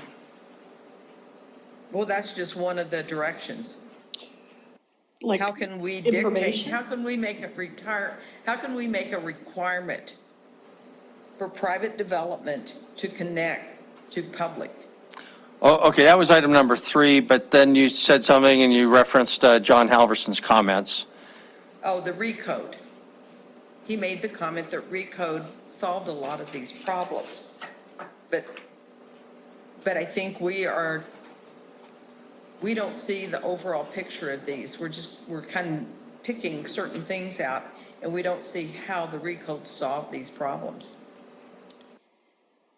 Yeah, and staff has just got a quizzical look in their face, but they're not knowing what they're then supposed to do with that. Mayor, point of Yes, order. so I appreciate the. I'm just going to recognize Oh, sorry. Councilmember Neese I to apologize. state his point. Go ahead. I don't think there's a clear motion being made and likely not a second. So I don't think there's a motion here. I'd like to move on to make a second substitute motion, but I think we need to move on. Okay, and we'll see if there is a second here, but anything else, though, Councilmember Parrington? We recognize there was something involving Recode. Is that 4th point? No. Okay. Okay, that's the motion. Is there a second? No, apparently not. So we'll move on, but thank you for having the discussion. So council, again, what's before us is Councilmember Joy's motion for approval as drafted. Discussion, Councilmember Neese. I'll make a simple substitute motion to send this to the Operations Committee to review the current ordinance and all the discussions here tonight to incorporate and bring back to the council at another session. Okay, is there a second on that? Councilmember Boyette, okay. I'll speak in opposition to that just because I don't see that as being within the framework of the Council Operations Committee.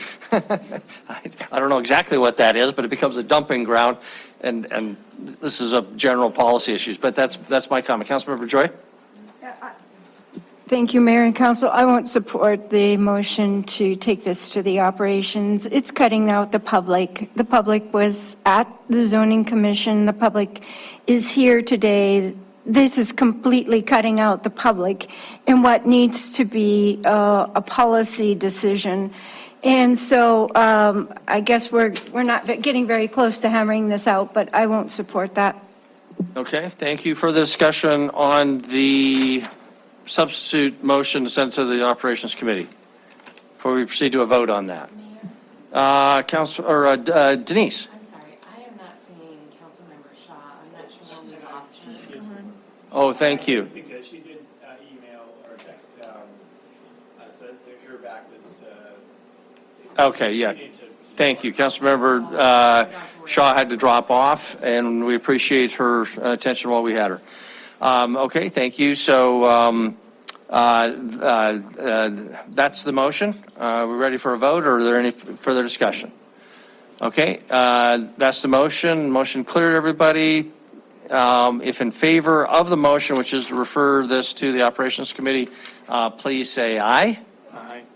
If voting in favor, Councilmembers Gulick and Boyette, or I'm sorry, Councilmember Neese and Boyette. If voting in opposition, please say nay. Nay. Voting in opposition, Councilmembers Purington, Gulick, Joy, Cole, and Rupsis. That motion fails. Council, how do you want to proceed? Councilmember Joy, I would just like to speak to my motion. please. And the reason why I think we do have very many council members not here, and I don't think that that's a good representation of what policy issues need to be worked out.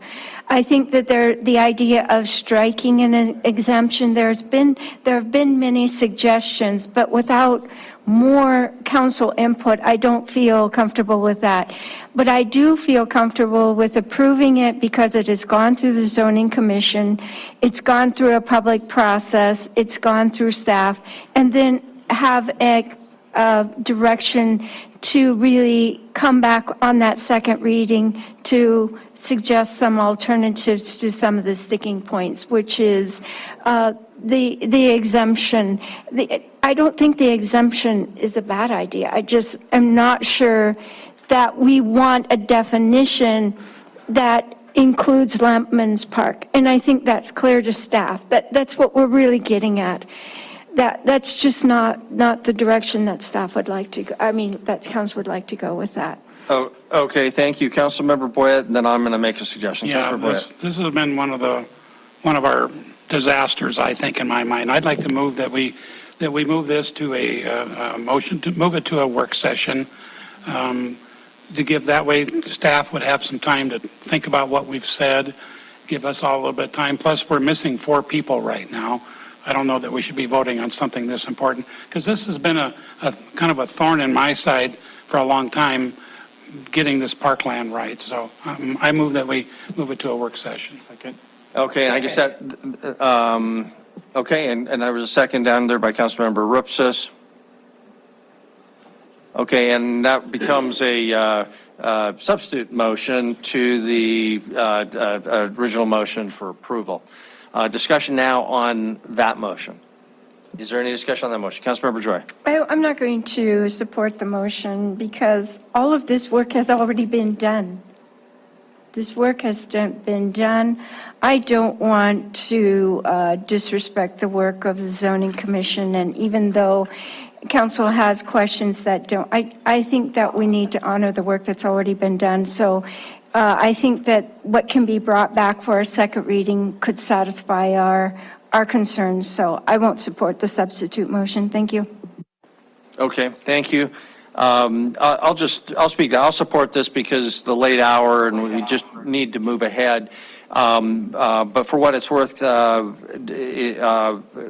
just want to state my own personal preferences for the benefit of staff if they care.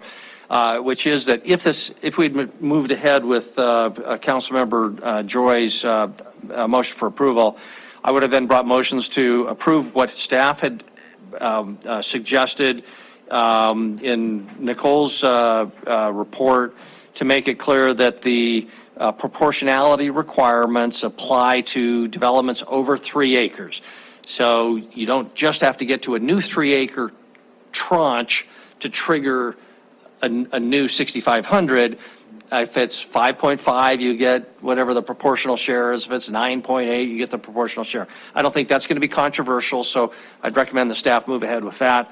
I would also, on the issue of linear parks, advocate again for the language I had, but getting rid of the discretionary element, which staff was uncomfortable with for understandable reasons, but that a developer would have the option of putting in a linear park, even if it didn't just fill an existing gap. That's the way it currently reads. If you've got something developed over here and you got something developed over here, and the developer wants to fill in the gap, then they can get credit for it. That's too narrow, in my opinion. So if they want to just extend an existing trail, even if it's not built out, if it's just on the pathway, and they want to go ahead and do that, I would give the developer those options as well. And I think that's, I don't want to say common sense, but kind of close to it.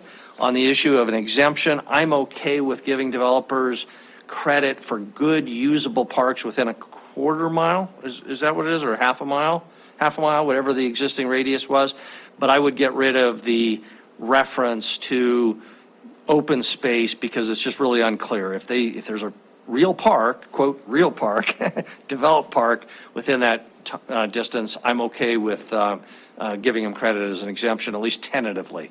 But we have a motion, so everything I said I think was technically out of order, because it didn't directly go to the work session issue. But anyway, on the work session issue, Councilmember Bernice. Yeah, I agree with you, Mayor, that all of that you had talked about should be brought back to the work session. So I think it does have to do with the work session.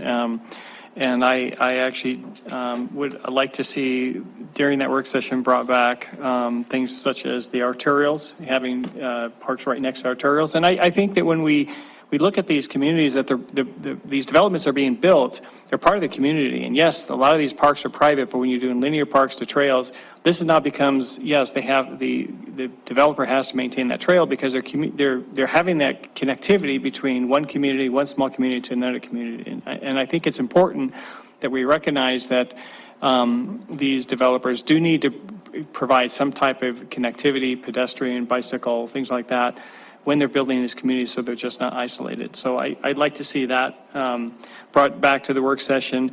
And then everything else what the mayor said, I agree with. So. Okay, thank you. And Councilman, I appreciate you pointing that out. To Mr. Wild's point, I don't have any problem with the public/private issue, because we're not talking about mandating things. We're talking about giving developers options to meet different ways, a bigger menu to meet this open space requirement.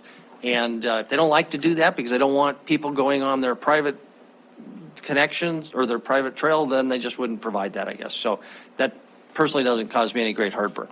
More discussion on the motion to move this to a work session. Councilmember Rupsis. Thank you, Mayor. When we come back for this work session, I would like to just echo, I think, what Councilmember Bernice was saying, this idea that if a developer has to put in a multi-use trail along Grand Avenue, expanding that by, 20 feet to have some green space there too shouldn't satisfy a P1. That's not a linear park. It's the trail that's required as part. On the other hand, the trail going south from Grand Avenue along the border of the subdivision, I think, is a perfectly valid linear park type concept. So as however that works into our conversation in the work session. The other thing that I think it was Councilmember Purinton that mentioned this, schools, like Boulder School has a nice park there. It's not a city park. I don't think so. I think it's all school property. It is actually. I was a city employee. I worked at that park. Okay, sorry. Okay, well, very good. Well, never mind about that. But some schools actually do have some, what you would consider park-like amenities, playgrounds and other things that are available to the publicly accessible. And maybe that needs to be considered in here somehow. I'm not against an exemption for communities that are located next to existing public recreational facilities. But possibly we need to think about how schools might play into this and maybe what they might think about that. Okay, thank you. Counselor, we're ready to vote on the motion to move this to a work session.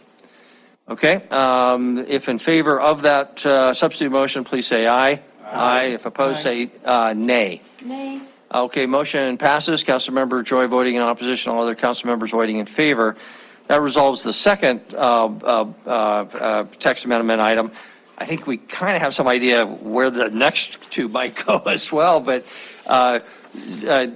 Nicole, lead us into the next item without giving us a very lengthy presentation. You can see what the issues are. Yes. Are we in a situation where we can still quickly approve 3 and 4, or should we be talking about adjourning those to another to a work session as well, or another business meeting? Well, I think 3 is very straightforward. Okay. It adds less than a sentence to the existing code that provides the same rebuildability to non-conforming residential uses that are located in mixed-use, heavy commercial, light industrial, downtown support, central business district, eBird, or public zones that are currently in place for N 1 to 3, or 1 to 4, and NX 1 to 3, or RMH. So it really is a way to preserve people's investment in the residential property, even though we wouldn't allow them from a green field right now, build a house in a heavy commercial district or light industrial, but they do exist. Sometimes these are family homes. These are the single greatest investments that they have as a family, and we should allow them to continue and to sell into the future.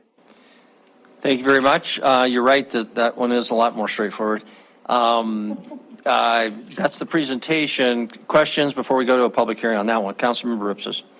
Thank you, Mayor. Nicole, if somebody has a disaster, their house burns down, they're in one of these cases, they decide to sell the property to somebody else. Is the new owner allowed to then rebuild a residential, or would the new owner be subject to the actual zoning? It tracks with the property, not with the ownership. Okay. So they'd be able if to there's a single-family home, the owner doesn't want to restore it, but they can sell it, and the person who buys it can either restore it to habitable condition, or they could tear it down and build a new one. Okay, thank you. Okay, Councilmember Joy, no, nothing. Okay, any other questions for Nicole? Thank you, Nicole. We'll open it up for public hearing on the third modification of the non-conforming use rules. Is there any public comment on the third proposed text amendment? Doug? I'll be really, really short. For Councilman Repsis, if a property is zoned industrial and the house burns down and you sell the property, no one that buys that property is going to want to put a house back on it. They're just not going to want to. They're going to want to develop it as it's intended because the land value is so much better as those other zones. So I think your concern of they shouldn't be allowed to, they're just not gonna. I mean, just in all reality. Okay, thank you very much. Any other public comment on this item? Seeing none, we'll close the public comment period. Councilmember Boyette. Thank you, Mayor.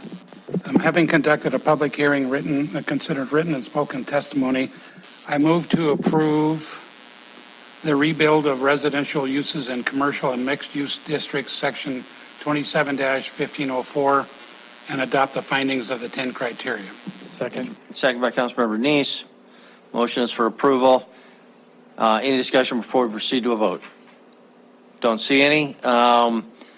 If in favor of the motion for approval, the third item, please say aye. Aye. If opposed, nay. Motion passes unanimously. Brings us then to the setback, item number 4, and this will be our final one on this item. Nicole. Okay. The zoning commission is recommending denial to you on this zone change.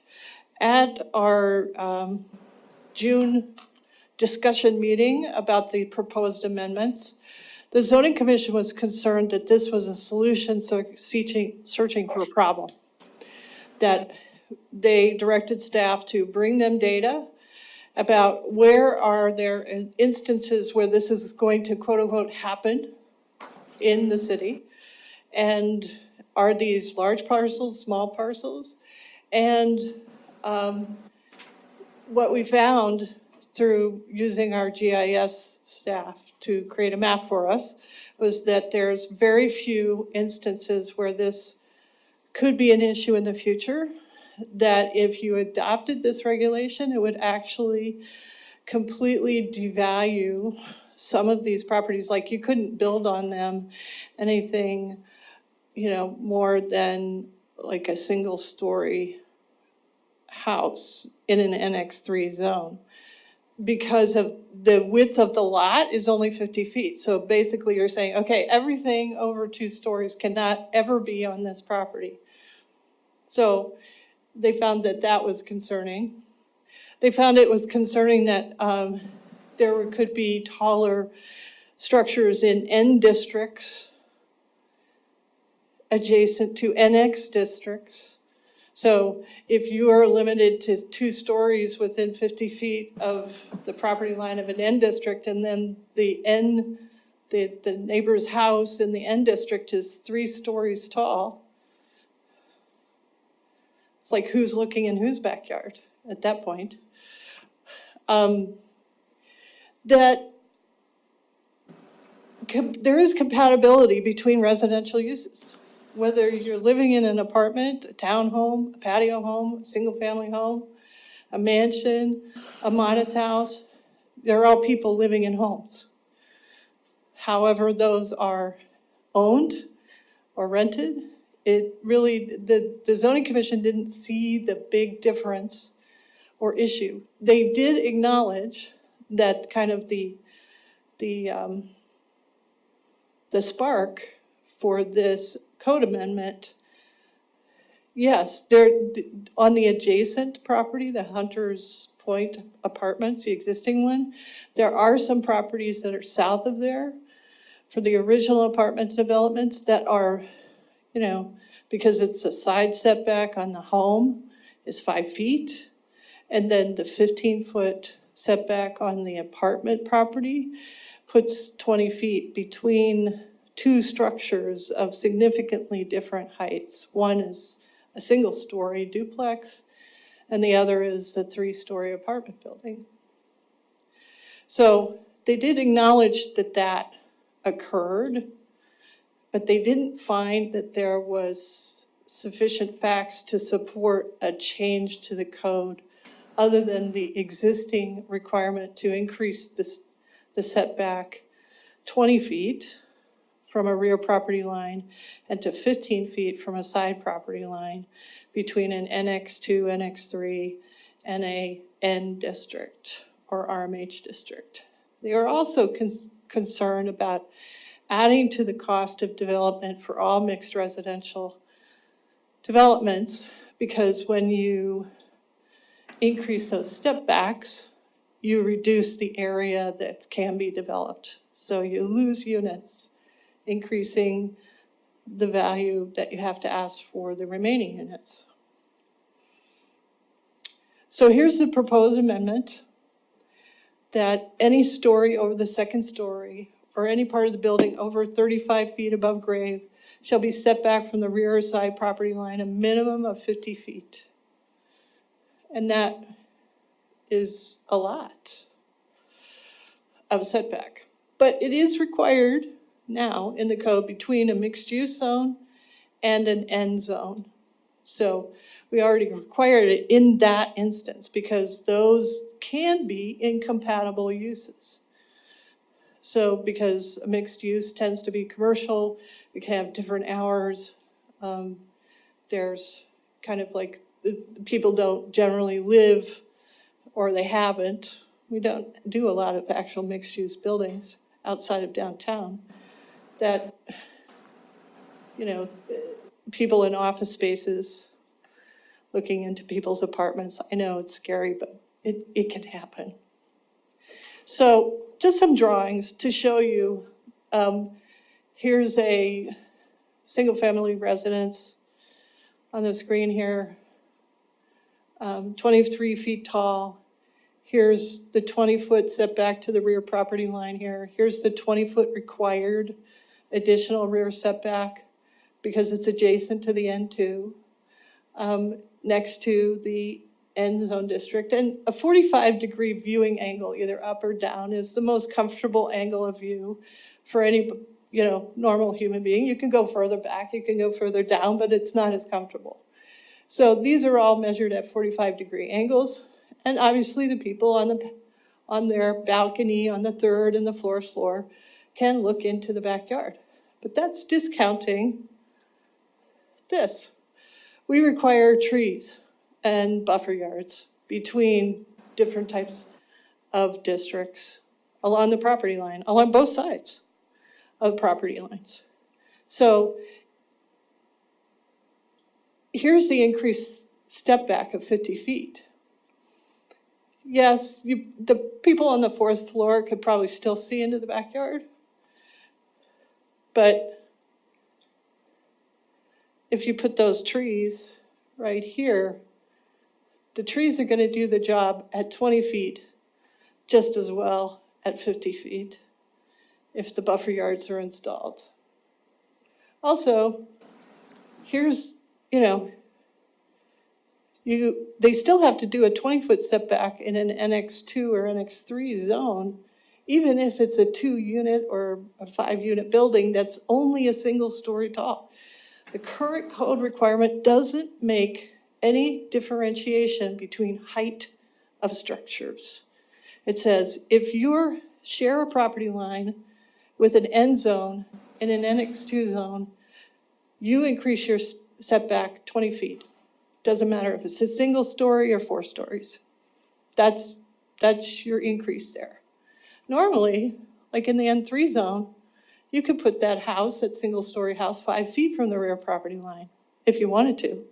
Not many people do, but you could. So those are just some of the primary reasons that the Zoning Commission is not recommending approval of this. And here's a map, the first of 2 maps, showing where those instances of NX2 or NX3 adjacent to N zones. There's a single corner lot in Lake Hills subdivision. There's a couple of lots off of Rice Lane, west of Lake Elmo. These are small lots, probably not going to be developed. This one is actually a lot that's behind a bunch of houses already, so that would be difficult to develop anyway. Here's another lot that's adjacent to a residential manufactured home lot. Here's a lot that's, I don't know actually what's on this lot. It just seems like to be an extra lot that's not developed yet, but it's zoned NX2. Here's a lot that might be familiar to some council members. This is where the Battleship Apartments used to be. That's the zone NX3. It's adjacent to N1 zones. The N1 zone can have a story and a half. If you put this in place, they can't build anything over 2 stories here. Here's another vacant lot. This is in Riverfront Point Estates, off Maloney Lane. So it's just a corner lot, vacant, next to some N2 lots. So just a few instances where we have those potential future conflicts, and then how other places, some bigger, some about the same size as Billings, deal with or show how adjacent buildings can be considered a good urban form. So the top left is in Oak Park, Illinois, as is the one below it, directly below it. The one below that is from Minneapolis. The one in the top right is from Fargo, I think. So some of these buildings are quite close together, like the ones in Oak Park. And in Oak Park, they tend to put these larger apartment buildings on the corners at street intersections. And in between and adjacent are kind of these larger, they might be 2-family homes or 3-family homes.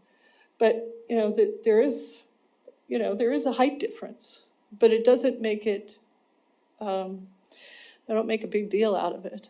Now, there are some communities where you see that they have taken the approach of gathering all the multifamily or mixed residential in one area and just like, okay, here's a big pot of apartments and it's close to an arterial and it's near the Walmart. And here's another big pot of apartments also, separated from any other kind of housing choice. And those are the ones where you see that kind of like the neighborhoods don't work really well. Like they're all internal and separated. Anyway, again, zoning commission is recommending denial of this currently crafted draft of the step back increases between N and NX zones. Okay, thank you. Nicole, questions for Nicole before public hearing? Councilmember Ripsis. Thank you, Mayor. Nicole, can you tell more about the buffer yards? It's specifically like in the Hunters Point, they're stepped back 20 feet now from the fence. Are they going to have to put in a buffer yard? Like, Yes. they're going to have to install trees there? Trees. And there's already a partition fence, right, on the property Yeah, they line? have, the houses along there have fences. Right, we wouldn't make them put in a second Right, fence. right. But there is a landscape plan that was approved with their master site plan that will be incrementally installed as they're installing buildings, or building buildings. And that is I can't remember what type of buffer yard it is. We have 3 types. But it would be the ones that are more densely planted, probably have evergreen trees in it. I can't remember it immediately, but I can certainly find it and send it to you. Because we approve landscaping plans at master site plan, and then they start issuing building permits, and then we start doing the inspections for the landscape installs. Okay. So right now, next to an end zone, they can only go 3 stories up. Is that right? And it has to be 20 feet back? Or It could they have doesn't put matter about the height. they couldn't. Oh. The increased setback is 20 feet, where they share a property line on the rear. So it's a rear property line they share. And if it was on the side, it would be 15. Right. Okay. So, Right. but I can find that landscape plan and send it to you. Sure. Thank you. Might have to wait 10 years or so to. Yeah, it's going to be a while before those trees grow in. But, Right. yeah. Okay, thank you. Councilmember Neese? Thank you, Mayor.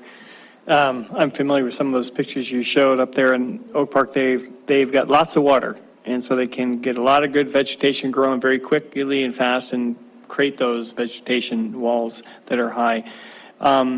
When you showed kind of the pictures there, one of the things I don't know if the zoning commission even considered this, just because there's a 50-foot setback, that's for the 4 stories or 3 stories or whatever the large amount is. They can still build 2 stories, 20 foot off.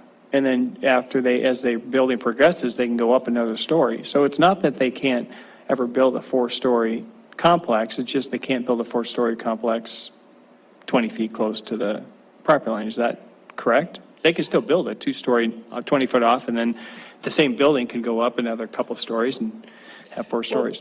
The 20 foot would go away. It wouldn't increase from 5 feet to 20 feet for a 2-story or a single story. So this text code is changing it all to 50 feet regardless of the height. No, it would be 50 feet for anything over the 2nd story or more than 35 feet above grade. So you can have that 1 or 2 story structure, but it could be 5 feet from the property line. It could be the standard setback. But when you got to the 3rd story or above 35 feet, you'd have to step that back from 5 feet to 45 feet. Just the addition portion, not Just to do the 3rd or 4th story, you'd have to push it from, you'd have to push the 1st and 2nd story back as well? no, you wouldn't, but Okay. you have an architect here, you can tell you how difficult it is to do what we call a wedding cake style build. Because you're building 2 different roof type systems, you're building 2 different kind of structural systems. It's more expensive to do that than to do a kind of a single structure that kind of holds itself all together. It can be done. They do it in mixed-use buildings. They do it where these step backs are required because of the differences in the land use, not because of the differences in the height. Okay. Okay, thank you. Anything else for Nicole? Okay, don't go away. We'll Right here. we'll open for public comment. This is public hearing on the proposed setback changes or Mr. step Mayor, back I had of. my hand up. Oh, I apologize. I can't see you with the screen. Councilmember Purington, go ahead. I couldn't see either. But the only thing that I have to say, I will agree with the zoning commission on this one, because I think this defeats the whole purpose of infill, and we're looking at infill. So I would go along with the zoning commission. Okay, thank you. We'll get to those ultimate questions. This is a time for public comment, public hearing. Go ahead and come to the podium, and again, please identify yourself.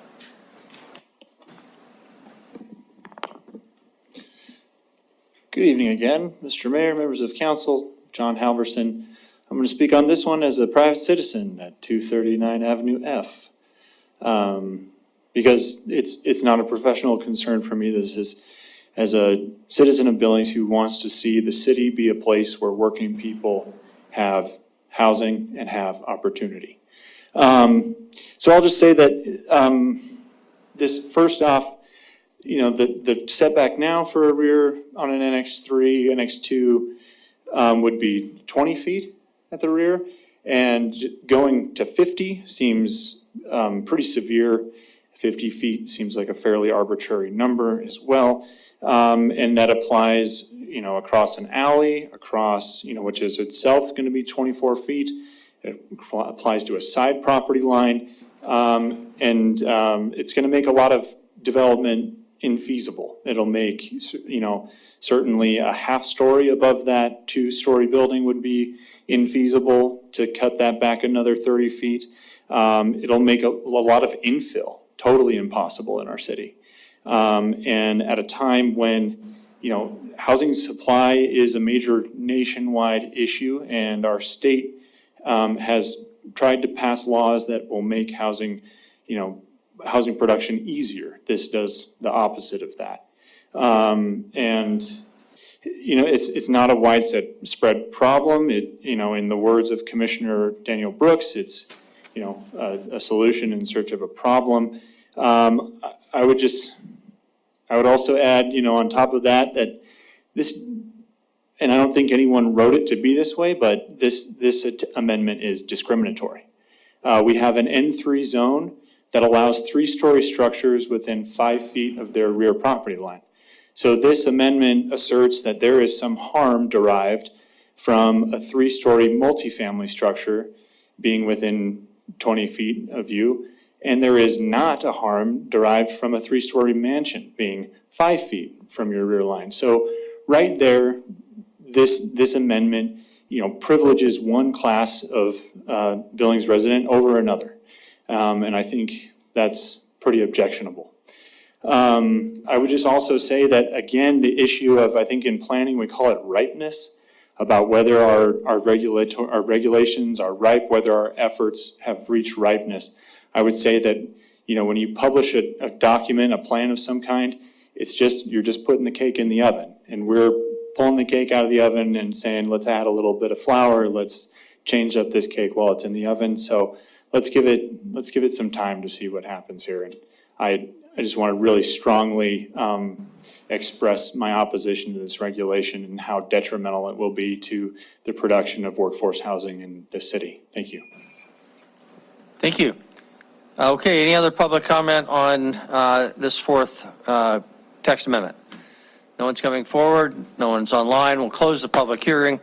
And council, back to you. Councilmember Joy. Thank you, Mayor and Council. Let's see, having conducted, let me find my spot.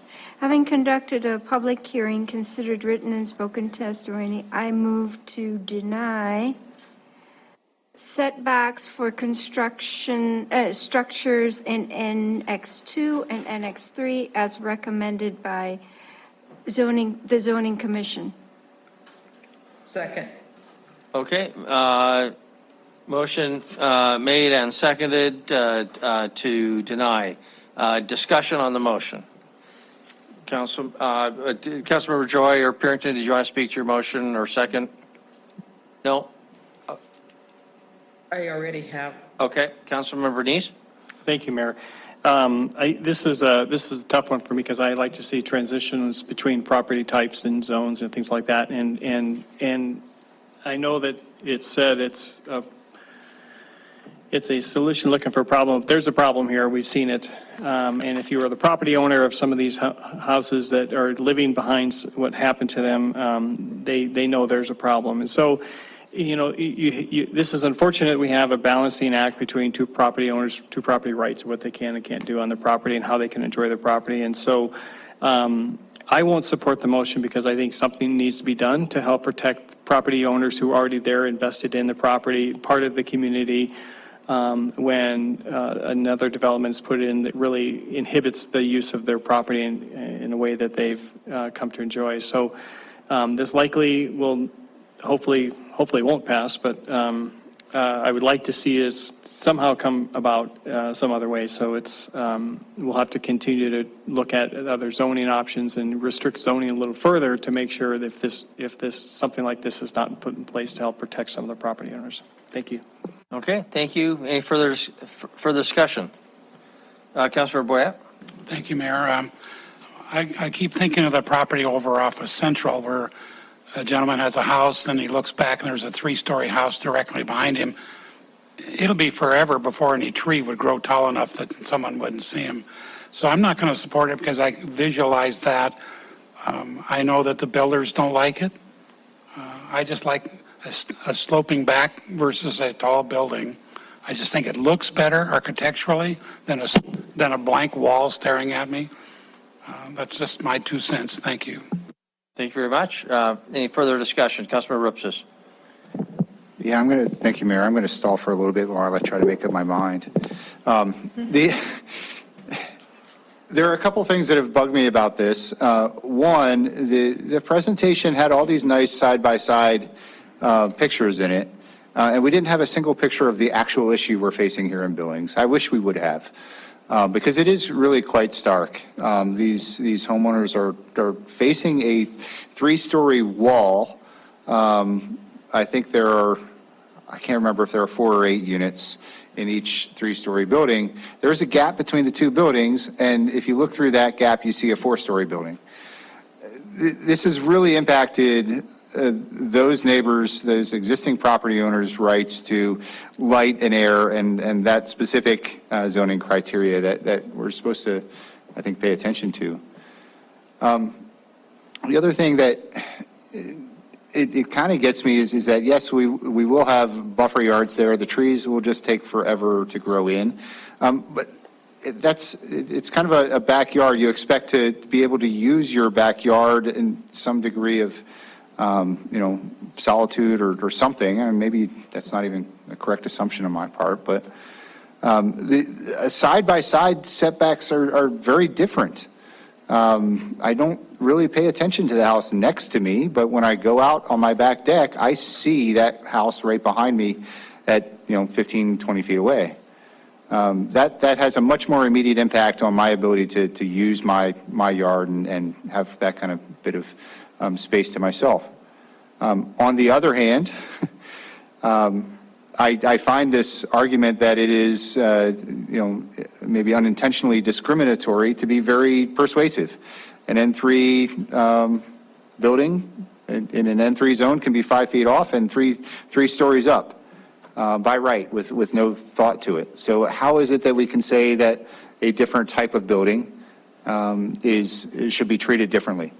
Now, an N3 structure is not generally a 100-foot wide wall or however wide these apartment complexes are. So they are a bit different in my mind, but the point still remains that we can have a neighboring zone at 3 stories without having it being incompatible. I guess the final point, if I haven't lost it, no, I'm sorry, I lost my final point. So I don't know how I'll vote, but I apologize to those of you who I end up not voting with. This is not an easy. I actually pushed to have something like this, and so I apologize that if this isn't quite right. I think it's worthy of considering further how we accomplish this. I don't appreciate this all or nothing kind of argument that if we have this thing, then we'll destroy our housing market and we can't ever put anything on these lots. I don't buy that. Some degree of moderation or whatever doesn't destroy the housing market. It's not why we're here in the position where we're at. So I'd like to have a more kind of reasoned conversation. I apologize for pushing this. I know you guys have put a lot of thought and effort into it. I'm not sure that, I'm ready to vote to accept this yet. Thanks. Okay, thank you. Further comments on the, Councilmember Parrington. Thank you. One of the arguments, I think, for me, is that it's my understanding that the property that, and I'm just going to use Hunter's Point, because that's the one I think that really, came to mind with council, was that Hunter's Point, that was zoned as and Nicole can correct me on this, but as some sort of mixed use, which means something was going to go in there. And whenever anyone builds next to, and this was next to Central, which it's not going to be single-family homes right there. It's not going to be patio homes. And you look at the other surrounding property there and what's going on or what's building on Central. So I agree. Would I have liked it? No, but I think this is always that buyer beware. Just like in the county, you better know where you're going to build your property, because right next to it, you may have that hog farm. So it's kind of a buyer beware, I think, for those people that are on the south side of Hunter's Point. I would not have liked it myself, no, but I think we actually have to look at that infill, because it's my understanding from developers that that's really going to hurt how they put in these other multifamily units.